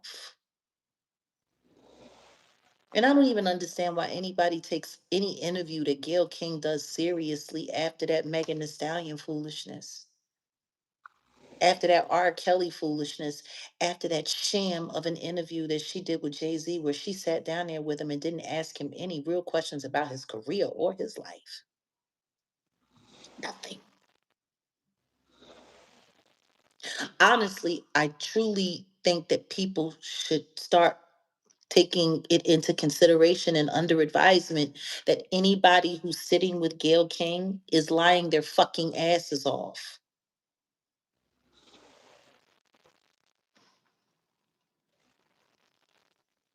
Because that's what she does.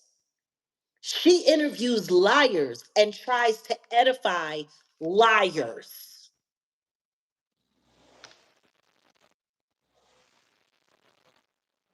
well, I mean, I see three clips. did we not see what it was when it all went down with Megan? I don't know why that bitch asked me that.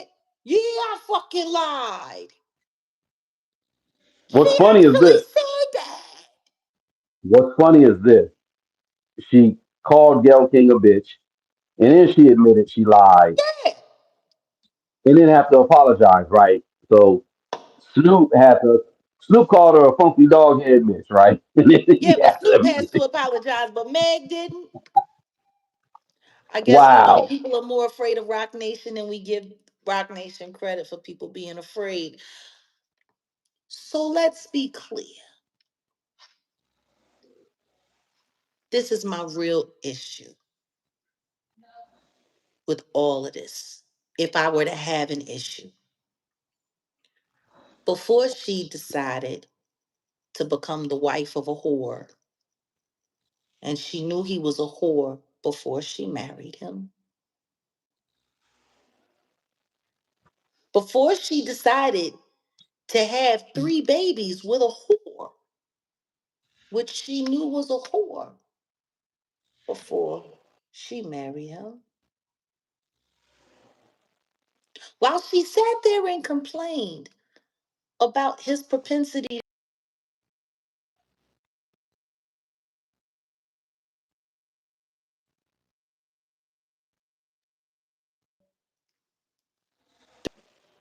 and group. Does anybody not remember that?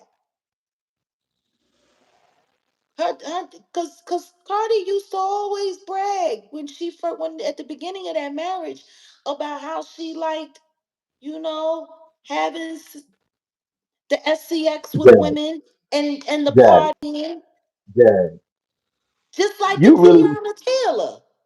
you really was supposed to say this for the pod. You really should just go in there because now we're because this is what I was saying. I knew, yeah.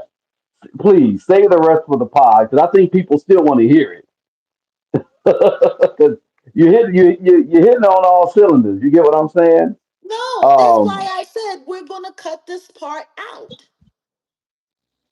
You're gonna edit it and it's gonna be that. I'm here. Okay. I'm All here. right. Okay. That's like having me ready to and then telling me to wait until we get out the car. Like, no, I'm ready now. It's edging.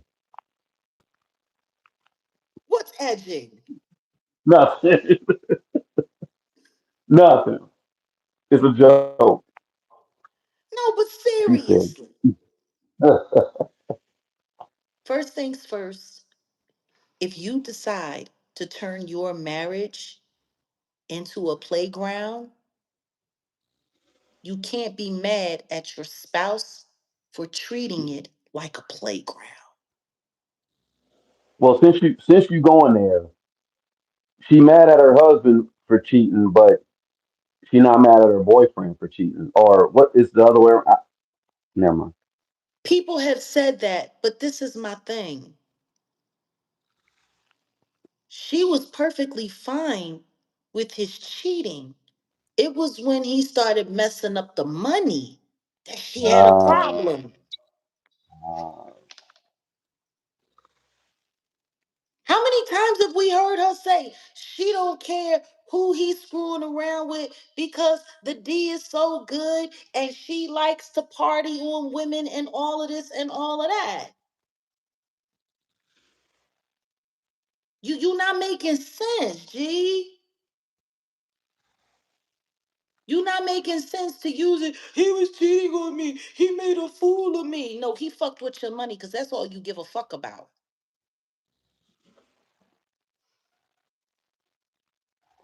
she did go on the Breakfast Club. Tiana Taylor did the same goofy stuff, talking about how she liked partying with her husband and getting down with women. I don't know why. I think Illuminati initiation thing, a Illuminati initiation. I think you gotta promote dysfunctional relationship in order for them to put you up. So the public has dysfunctional relationship. I don't. What do you think? What did I say earlier? Did I say it on mine? No, I did say it on mine. I mentioned the fact that me talking to people who have I been ain't in the never been industry. gone, Chef Tony. I don't know what you're talking about. This lady back on the scene shaking my head. Shake your mother's head. Shake a tail feather. maybe I ain't go maybe he was nowhere. I've been here. okay. What I was gonna say though is your wife in the industry, from what I'm told, your wife is everybody's wife. So the CEO, Yeah. everybody. Which So is part of the if reason why I never, ever wanted to have a celebrity relationship, because that's how they roll. They wife swap. They do all of that crazy stuff. So for them to sit there, that's all hype for y'all. But this is the thing that trips me out. Before she ran off into this foul marriage and brought all of these innocent children into it. Before all of that, when she was busy chasing after DJ Self on Love and Hip Hop New York, mad that he kept clowning her because he was telling her the truth that she wasn't a real rapper, she wasn't a real MC. All she was a stripper who was willing to do anything to get on, and she proved it. Like, that's the one thing that I gotta give DJ Self credit for. He never lied to her. He told her the truth. Shout out to Self for that. He kept it a buck with her. And she ran off, and she ran with the Migos. Remember? Like, this has always been her MO. Every time somebody tells her the truth or tells her something she don't like, she finds a way to level up, or get her lick back on them. It was with Self, right? It was with Self. And then she ran off with the Migos. And that was her level up. And now that she's Cardi B and she's got all of this money and she's got all of this, now she's done with the Migos. Now the Offset is dead. I mean, now the Offset is gone and Takeoff is dead and Quavo is Tito. Now that all of that is over, now she's gonna get her a football player that don't know how to keep his pipiska to himself. And apparently, like, the thing that's tripping me out is nobody paying attention to the fact that this dude is about to have like five brand new babies, like, all within the course of 2.5 years, with all different women. All different women. we about to start a football team, Forget starting a football team, little league. They could definitely have a dodgeball team. Now, this is the thing. In order to be able to impregnate women from intercourse, you have to be doing it unprotected. See, that's the thing. Like, everyone keeps talking about all of this other stuff, but they're not talking about the fact that this man seems to have a serious problem with condoms. Like, this dude has an issue with condoms. To consistently, over and over and over again, keep impregnating different women raw in this day and age. I'm And he cool on that hails super out guy. of Texas. He hails out of Oh, Texas, where the HIV rate is. remember I was telling you about the super But did he gonorrhea. make sure that they was all on prep? Is Cardi B pregnant on prep?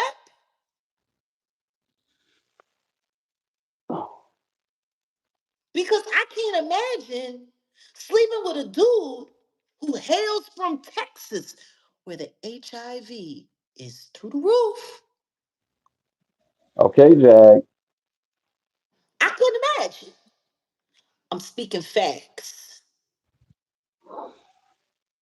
I want y'all to let's think get it. about that.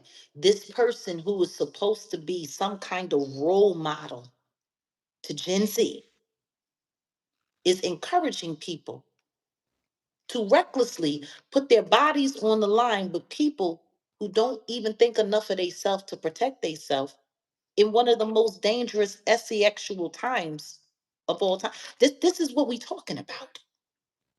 Matter of fact, nobody's talking about this. Everybody's talking about who she's sleeping with. Everybody's talking about this. Everybody's talking about, oh yeah, she getting her lick back against Offset for all the cheating he done. As if she ever cared. She was cheating too. They was both cheating. That there are no victims here. There are no victims here. There are no role models either. Somebody said the Kim K effect. Let's keep it a buck. She's sitting out here putting her life on the line.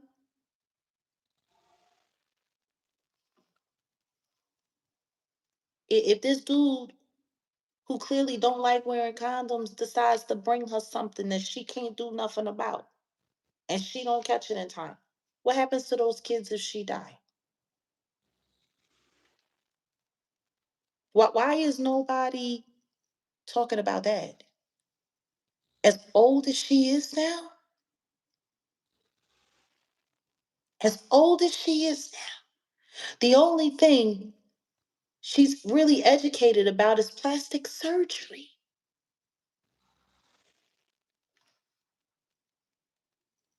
She's got 3 kids and she's sitting here putting her life on the line.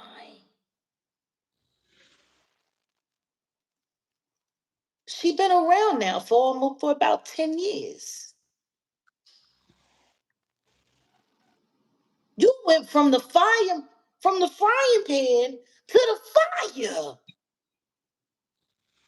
She'd have been better off staying with Offset if this is what she was going to do. This dude is dipping his wick unprotected in a bunch of different chicks. And that's who you bragging about being pregnant by? And nobody's sitting here saying, maybe you should have stayed in therapy, right? Because she said she needed to be in therapy because her head was so messed up and the this and the that and the whoop-de-whoop. It sounds like your head is still messed up. You sitting here getting pregnant by a dude that don't know how to put a condom on. Your baby gonna come into the world with 4 or 5 other siblings. You already did that with the other kids.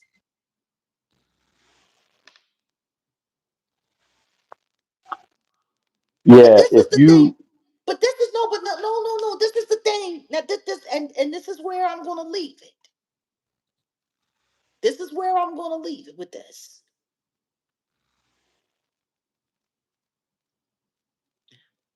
Her big moment on Love and Hip Hop that made her a standout rather than an extra on the cast, chasing behind DJ Self, was at the reunion. Remy Ma had just got home. Her and Pat Poose was trying to make the Black Love thing work.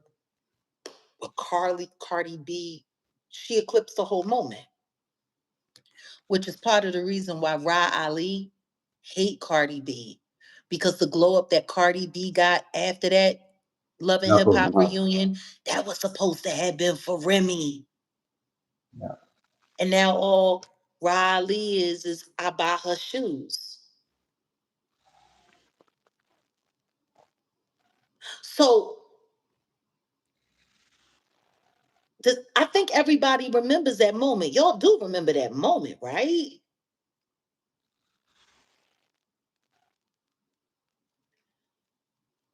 Now I'm gonna set the scene. Peter Guns, Amina Butterfly, and the Tara girl. Do y'all remember?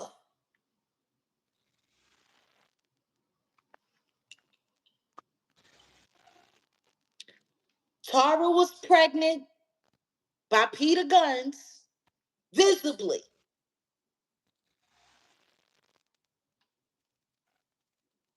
Okay? Visibly. And Amina Well, Tara thought that she was going to have Peter Gunn's last baby. That was supposed to be the big thing, right? So pathetic. Two black women, two pretty black women fighting over this dude who couldn't keep his wick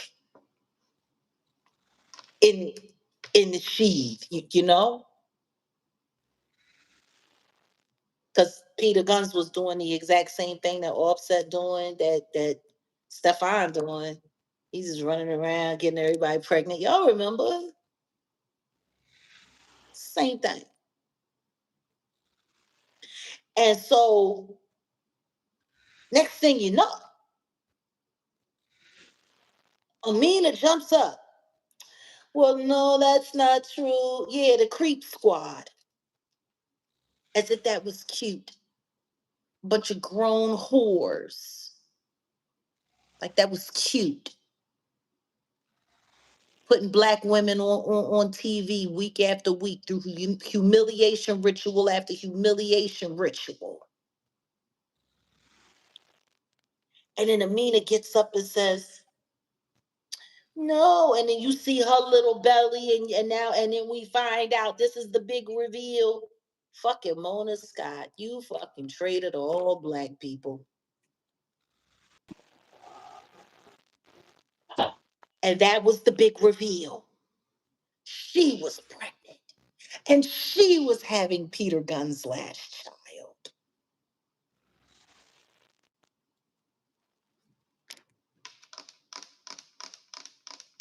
Now, mind you, all of these people came under the tutelage of the diddler. All of them, including Joe Biden.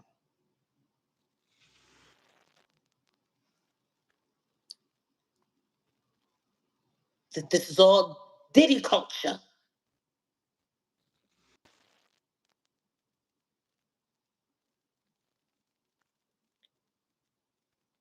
This was the moment that made Cardi B, because she was a joke and a clown chasing after self up until this moment. And she sat there because Peter Guns was talking and they was just talking about how terrible this was. And Tara was sitting there looking all humiliated. And Amina was sitting there like, well, I'm the one that's actually married to him legally. I should be pregnant by him. She was never married to him. And they going back and forth and they being petty as fucking. This whole thing look fucking terrible as shit. And he go to say something and Cardi B jumped right in on him. You used to be ashamed of yourself. What you doing to these women? Look at how you doing these women. These women, and Tara, she's talented, and Amina, she's so talented. And you sit here and you fucking and you ain't shit. You fucking got them out here looking crazy. And did it and whoopty whoopty whoop. And he was like, yo, shorty, you need to mind your business. Fuck you, nigga. You ain't that. Oh yeah. And then she sat there and she clowned those women low key and talked about how stupid they were for fucking with Peter Guns. Both of them sitting there pregnant by the same man. One of them was married to him.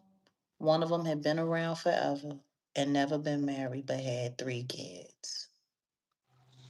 And What does Cardi that? B sat there and called herself putting all 3 of those black people in their place. It was around what, 2016, 2015, 2016. 2015. I remember I was covering an event that Amina Butterfly was doing out in LA, and she was pregnant. I remember that. I'm not a love and hip hop. I wasn't watching any of that, but I do remember her being pregnant and people were talking, and I was just like, okay. And I know who Amina Butterfly was to a degree, but I didn't know it was like that's crazy. She just came out and was that was like her breakout moment to tell these That black was her folks. breakout moment, embarrassing all 3 of them. And she sat there and told them how they should be ashamed of themselves for letting this bum. That's what she pretty much said Peter Guns was, a bum. And how dare they, and how they disrespected themselves dealing with him and what a piece of shit he was and whoopty whoopty whoop and yada yada yada. And that was her breakout moment. That was her breakout moment. Embarrassing a bunch of black people for doing the same goofy ass shit she doing right now. Are you kidding me? I think you muted. I don't know. You must be muted on purpose. You must be on the phone. Are y'all hearing what I'm saying? That was her breakout moment. That was her moment to level up and not be the sideshow clown on Love and Hip Hop. And then she went and ran off with the Migos and said F you to DJ Self and to that. And then Bodak Yellow came out. And let's be clear, Bodak Yellow was them trolling Kodak Black.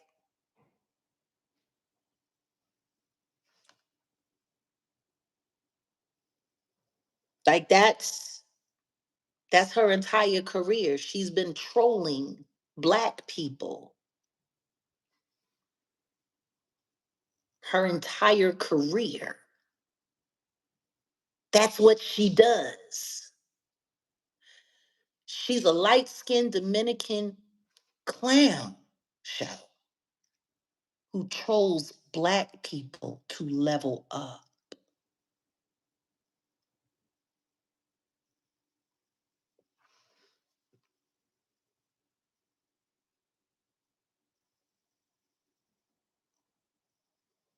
That's her career. From clowning at the strip club, shaking her ass, trying to find ways to get. Let's not forget, she was one of them back alley. I put caulk in my ass to pump my ass up, bitches. Like she couldn't wait. She couldn't wait to make some real money so that she could get real surgery so she could stop putting her life on the line. Let's not forget, this bitch has been making bad choices from jump. She been taking flyers from jump. Real rap.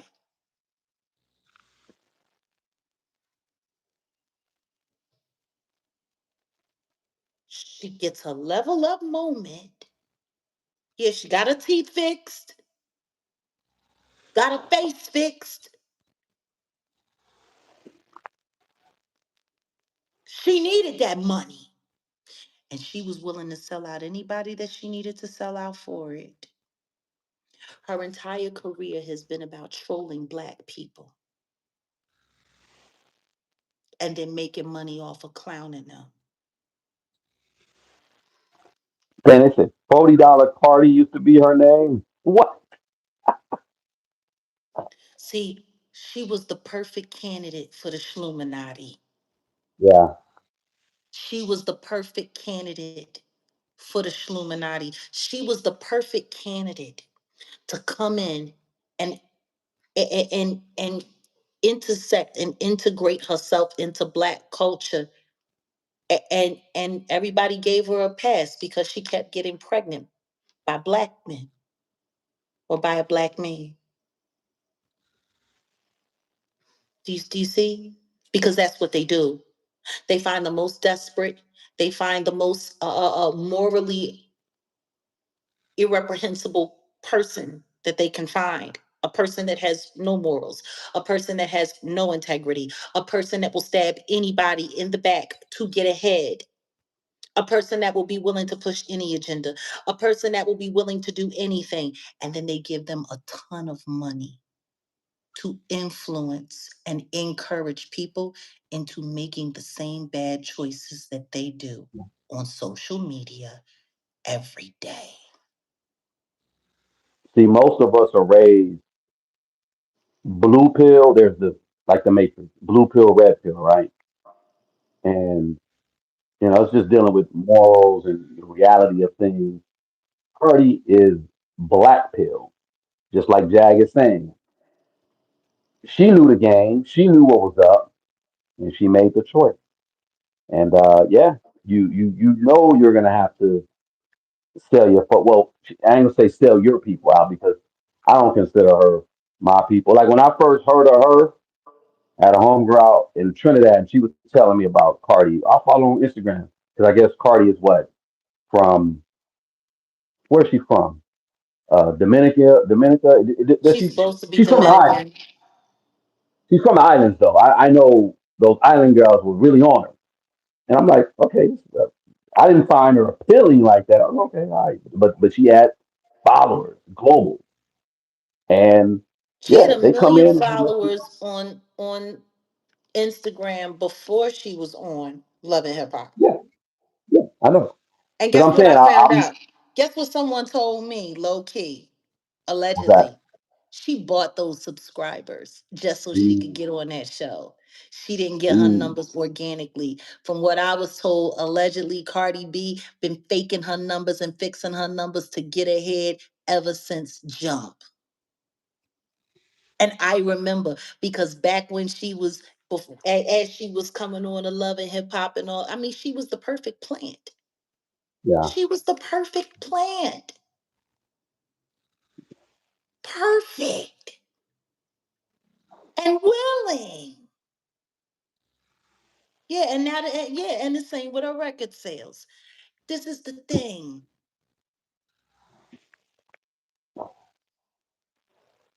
How many young women run around saying that they wish they had her life?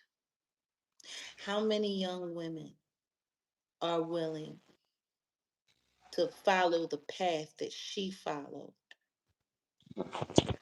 to try to obtain the life that she lives? And what's funny is now they're saying that she owes Atlantic Records millions upon millions upon millions. And you want to know what's funny? If she has to end up paying her record label back for all of the money that they put up front, and she has to end up giving Offset 50-50 because there is no prenup. Yeah, they got married without a prenup.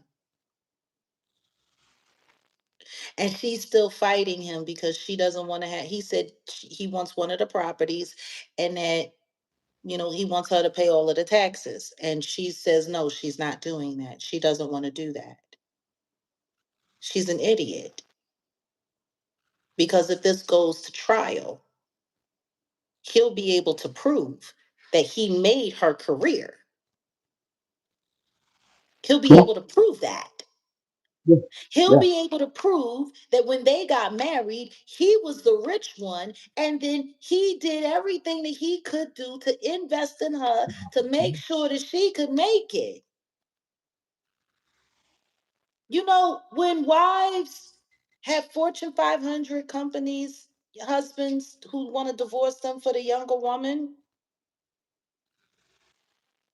if they were instrumental in helping build that Fortune 500 company and they can prove it, dude gonna have to break bread. Jeff Bezos. Look at yeah, Jeff Bezos, the perfect example of that. Hold up So though. Jeff Bezos I got to didn't, do it. What made Cardi B think she ain't gonna have to break bread? By the time the record companies run through her, by the time the court awards Offset his half, and the truth is he deserves it because you were a nobody. Self told you, Justice. Self told you you was a nobody. Self told you you was a nobody. You was a clown ass broad. You wasn't nobody's rapper. You was whack as fuck. And the only thing that you was good for was bouncing on pee pee. Self told you that. And the Migos ended up making you. The Migos made you. Put you on. You got I was gonna say famous. this, What? but no, you can continue. But I didn't know she was signed to Atlanta. I didn't. Well, I didn't think about it. She is signed to Atlantic. I know she talked about. Live Nations giving her because they want her to go on tour, but Atlantic Records, Jewish Mafia. Oh, Yeah. okay. Continue. I'm sorry. Yeah, and Live Nation gonna cut a check for her to go on tour, but she got a 360 deal, just like the rest of them. She got a 360 deal and she still owed her millions. They saying. So by the time you get through the half, what's she supposed to be worth? Like 110 million, 120 million, something like that. 60 of that gotta go to offset. You're gonna have to pay the label back. There's gonna be a lot of hits, a lot of legal fees. By the time and then with all of that plastic surgery and all of that stuff she got going on, and she got these kids,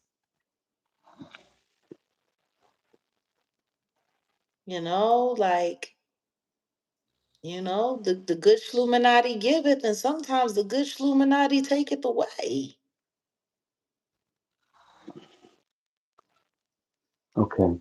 Well, So yeah, I say all of that to say that's really the thing that bothers me about the whole Cardi B antic. I want to say one thing though about Her face changed as Cardi. much as scissors. Don't sit here and pretend like you don't know she had plastic surgery. You not let me go pull up a Go picture of what ahead. she used to look like. People was doing them side by sides of Scissor when she got signed and Scissor now. Please. Do Cardi. Let me see. I know before the teeth she was looking crazy.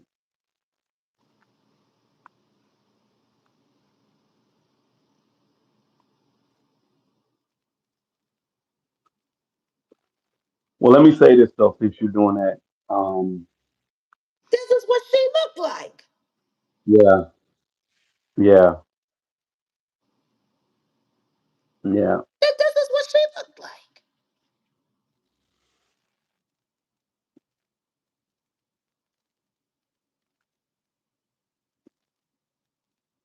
Yep. I'm not hating.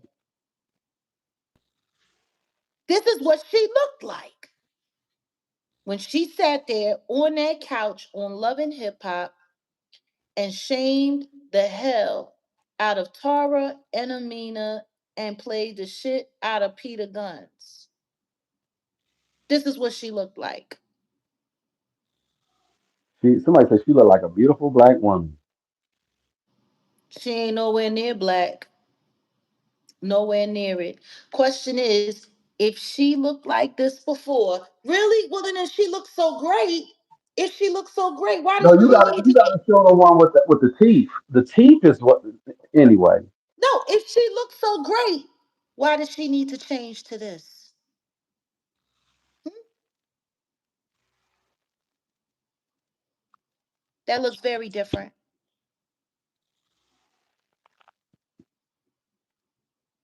That looks very different. Does it not? very drastically. She looks just as different now as SZA does now. she looked amazing. Um, what I Let's want to be say, clear. Let's be clear. If she looks so great, then why does she spend all of that time getting all that plastic surgery? Why? Why? Hold on a second. Hold on a second. Here we go. Here's another one. This is her. This is what she looked like.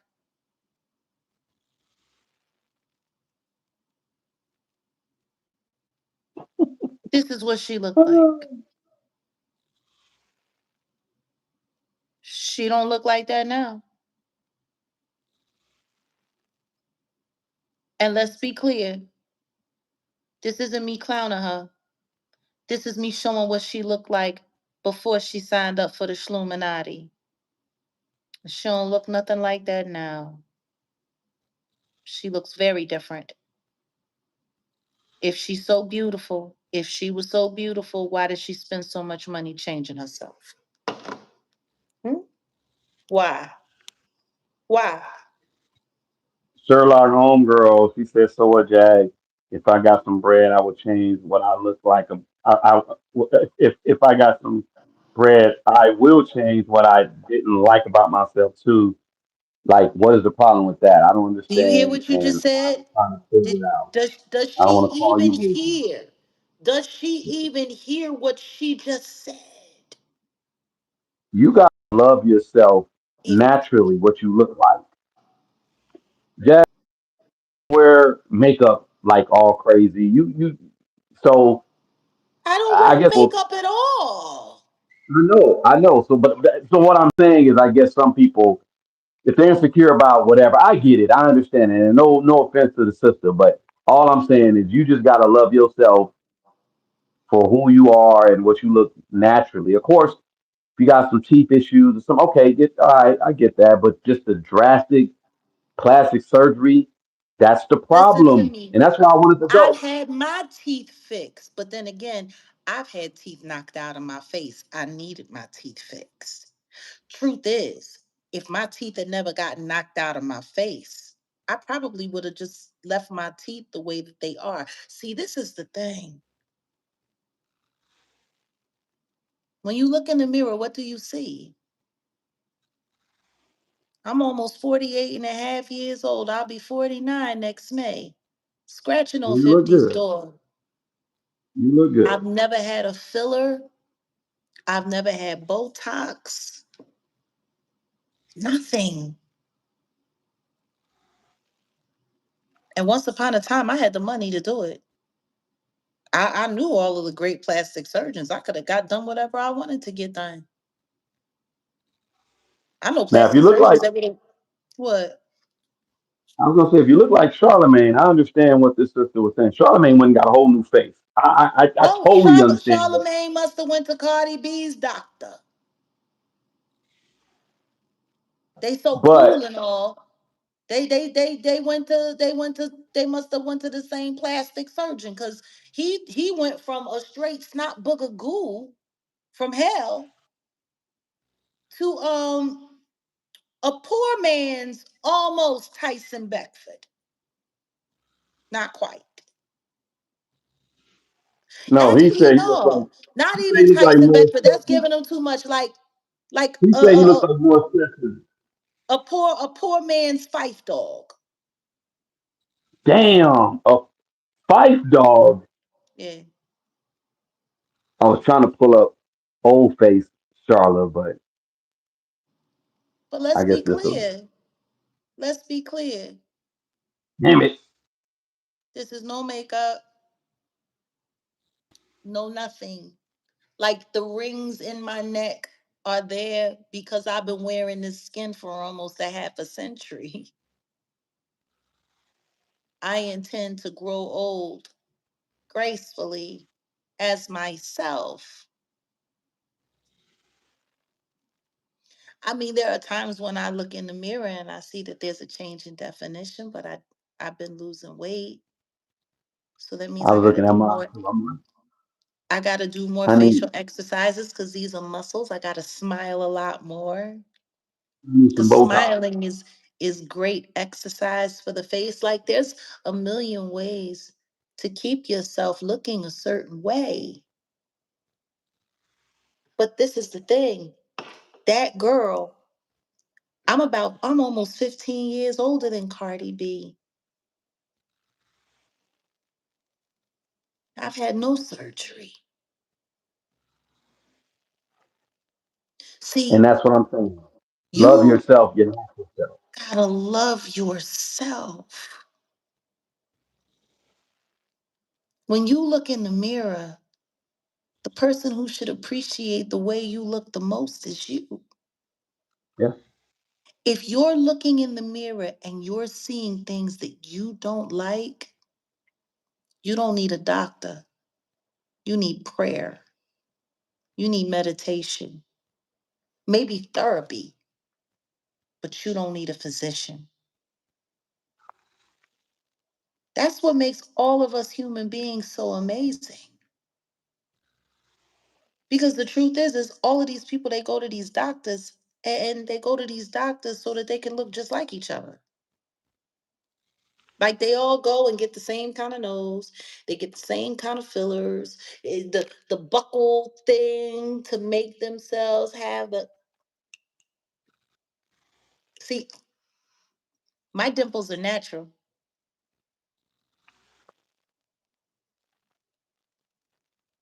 These are my dimples. There are people that are paying a lot of money to have someone go in there and cut portions of their face out and then stitch it to make that happen. Do y'all understand that? Well, Jag, They're, before they're, I go, they're literally mutilating themselves I don't want to for mess up. pictures.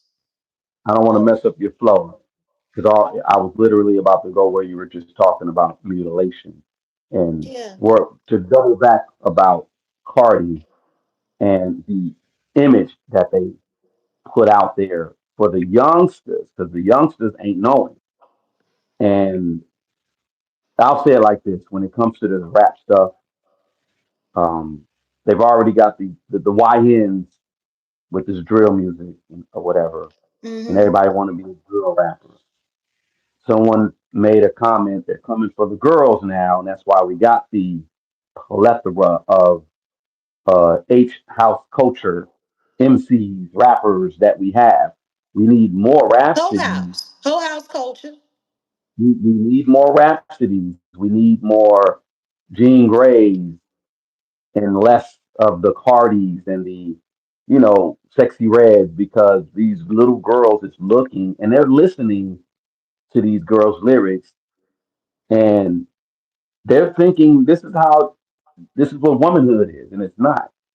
See, uh, being standing in your femininity and being a real woman about yours, boom, that's what's up. But to give away your womanhood to just anybody and think that's power, it's not.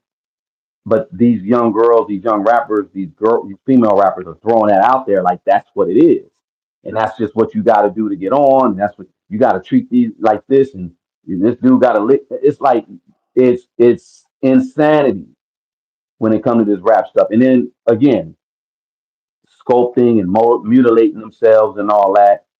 Um, it could end up bad because a lot of these girls will go to these doctors and get these, makeovers and stuff like that, the BBL, all of that, and it's no chance. It's not 100% chance that you will make it alive. You could end up.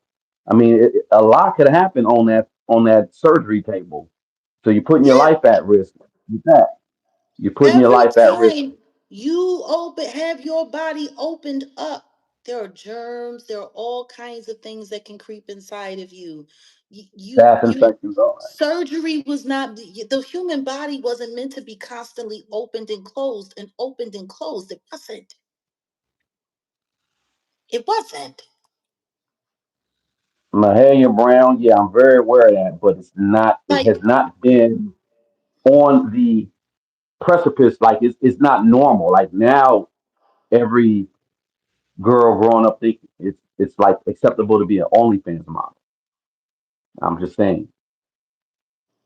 That's all understand I'm this, saying. Mahalia. This isn't about judging. What I will say is this: you sound like you're very insecure about yourself because you're sitting here fighting for something that was meant to destroy you, not meant to enhance you.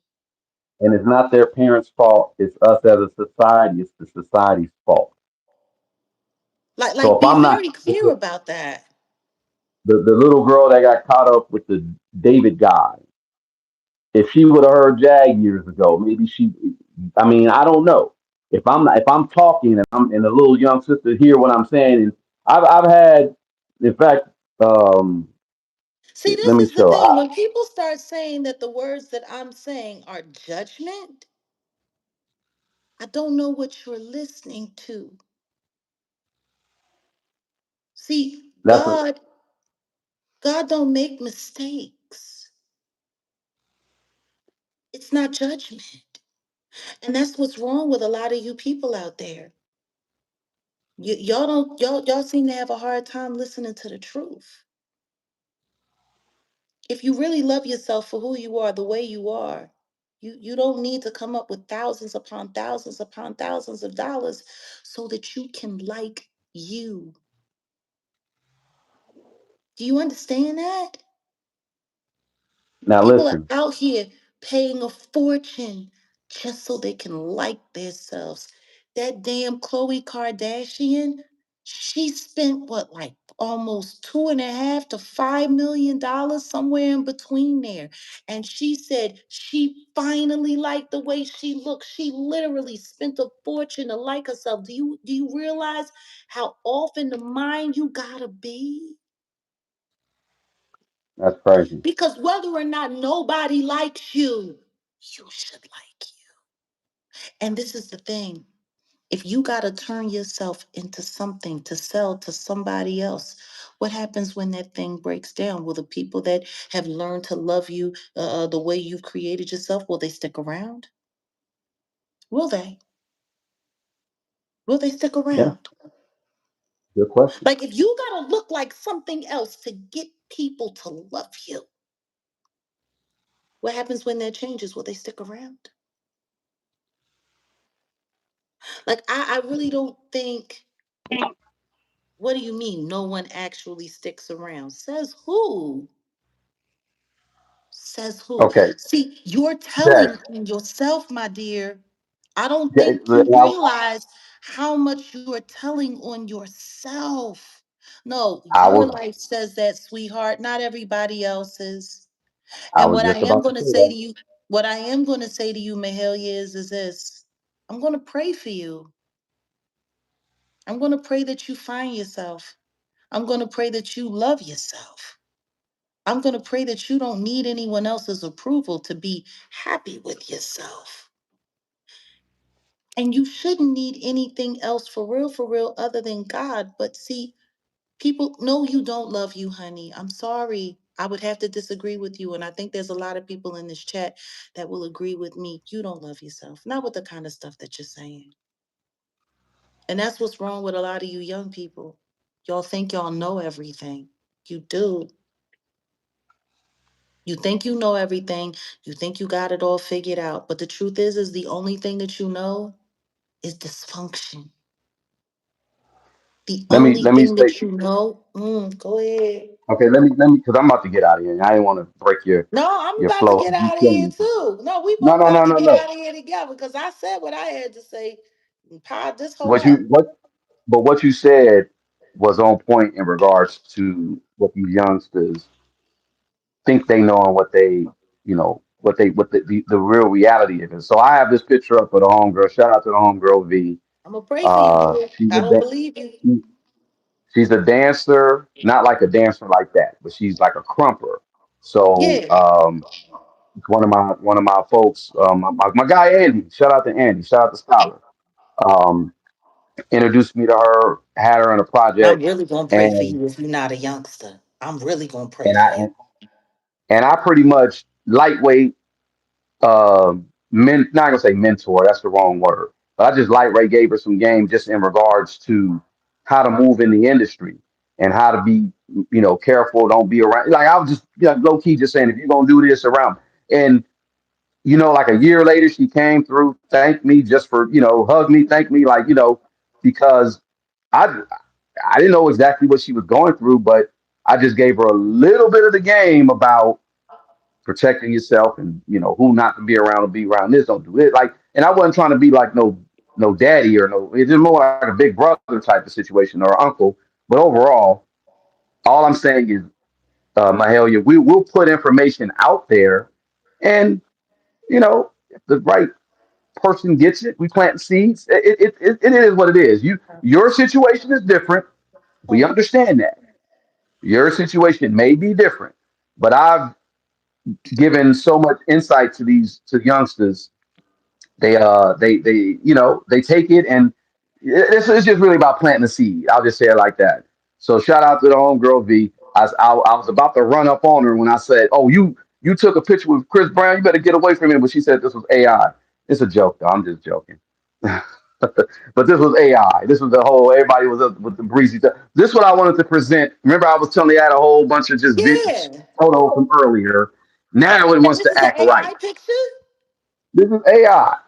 That ain't her and Chris Breezy, but that's her with Chris Breezy. Don't it look like legit though? You know what I mean? Like, yeah.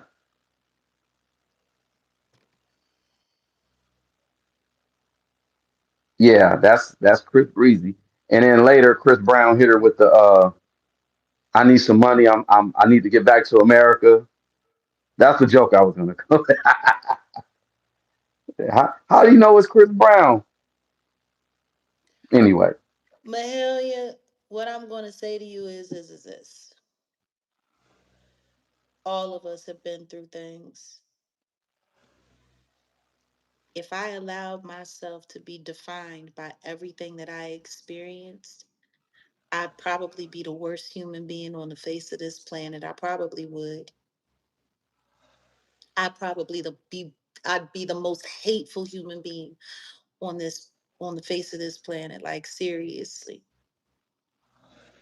And don't get me wrong, everyone is entitled to their opinion. And guess what? People are also entitled to disagree. You know, that's the beautiful thing about being here in the United States for the time being. Freedom of speech. You get to choose. Just be careful what you're choosing and make sure that your choices are yours and not something that you were tricked into choosing. Because, see, that's the biggest problem that we have here in America.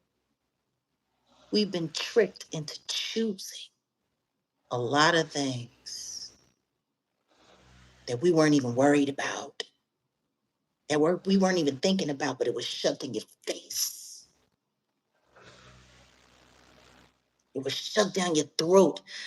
And then everyone else is doing it. And we live in this country where if you're not doing what everyone else is doing, then there's something wrong with you. This country has become a problem to be an individual. It's become a problem to be something different. It's become a problem to be unique. It's become a problem. So they want everybody looking the same, talking the same, thinking the same, acting the same, wearing the same thing, driving the same thing, living in the same kind of house. Little boxes on the hillside. Little boxes made of ticky tacky. Little boxes made on the hillside. Little boxes everywhere. And there's a green one and a red one and a purple one and a yellow one. And they're all made out of ticky tacky and they all look just the same.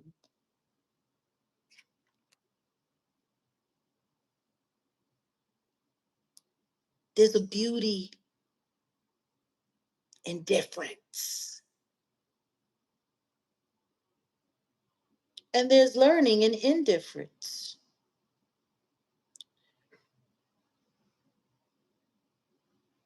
We should all want to be like snowflakes. No one is alike. Not one snowflake is alike. Just like fingerprints. Not one is alike. No one should want to be exactly like somebody else. No one should want to desire to live exactly like someone else. We should all have the ability and the right to choose, not be forced to choose.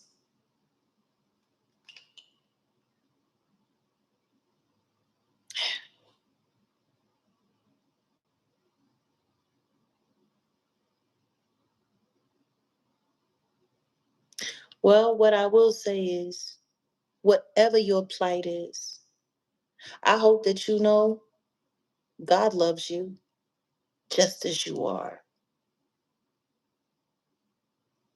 just as you are.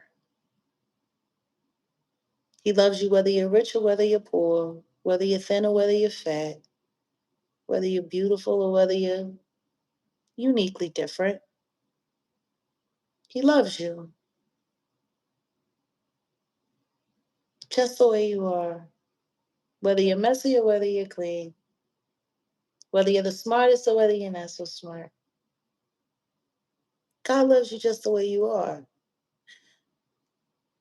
And God is the most amazing thing in all things and everywhere. If God, who's everything, can love you for you, when are you going to have the courage to love you for you? Because if God can do it, then, you know, yeah, ticky tacky. So on that note, we out of here. And I know a lot of people have a hard time listening to me sometimes, and I know I get under some people's skin sometimes. But if there's one thing that people need to know about me, is that I ain't capping. I'm just keeping it a buck, keeping it a bean, straight 100. That's just the way it is. I think we've gotten to the point in this country where we're all so busy not wanting to be pointed out that we just go along. And that needs to change. That needs to change. But yeah, no. A lot of people could say a lot of things about Cardi B. They can talk a lot of shit. They can talk about Cardi B, but people really need to go back and look at the origin of Cardi B and stop being so gullible into just believing whatever's shoved down your throats. Seriously. No judgment. No, see what Cardi B does to Black women online when she tells them how ugly they are and how broke they are and how they're worthless because they ain't got no money, and how they're worthless because they don't have as much money as her, and how they're jealous of her because they can't have plastic surgery whenever they want. Like, she can't. See, that's judgment. Or are y'all forgetting that that's how she talks to Black women online? Because that's how she talks to Black women online.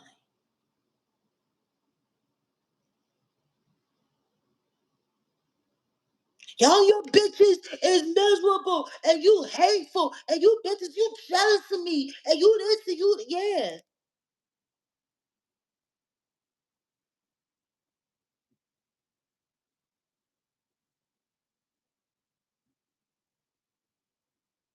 That's how she talks to other people. That's how she talks to other women. Or are y'all forgetting that? Like, before y'all go caping for other people, maybe you should double check they G for real and how they really roll.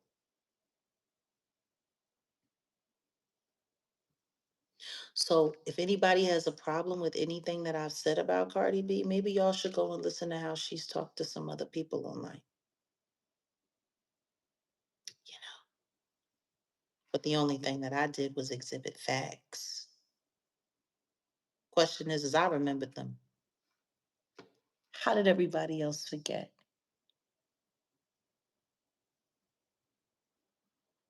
Oops. So on that note, we'll see you later. It's been fun. Yeah, we've been sitting here kicking it. And also anybody in the chat that came here to pass messages for another grown adult, you should probably stop doing that. You should let those people come to me and say whatever they need to say to me themselves. Straight track. Matter of fact, why don't y'all start asking yourself that question? Why is it that they always have to send messengers to come after me? And these people that got so much to say to me or say about me can't ever say it themselves? Oh, yeah, I forgot. That's why. Because the clapback, will be catastrophic. People better start learning how to mind their manners when it comes to me. Like, for real, for real. There's a reason why these people shut their mouths. There's a reason why these so-called celebrities don't ever have nothing to say to me, why they don't come for me themselves, why they always have to send a messenger.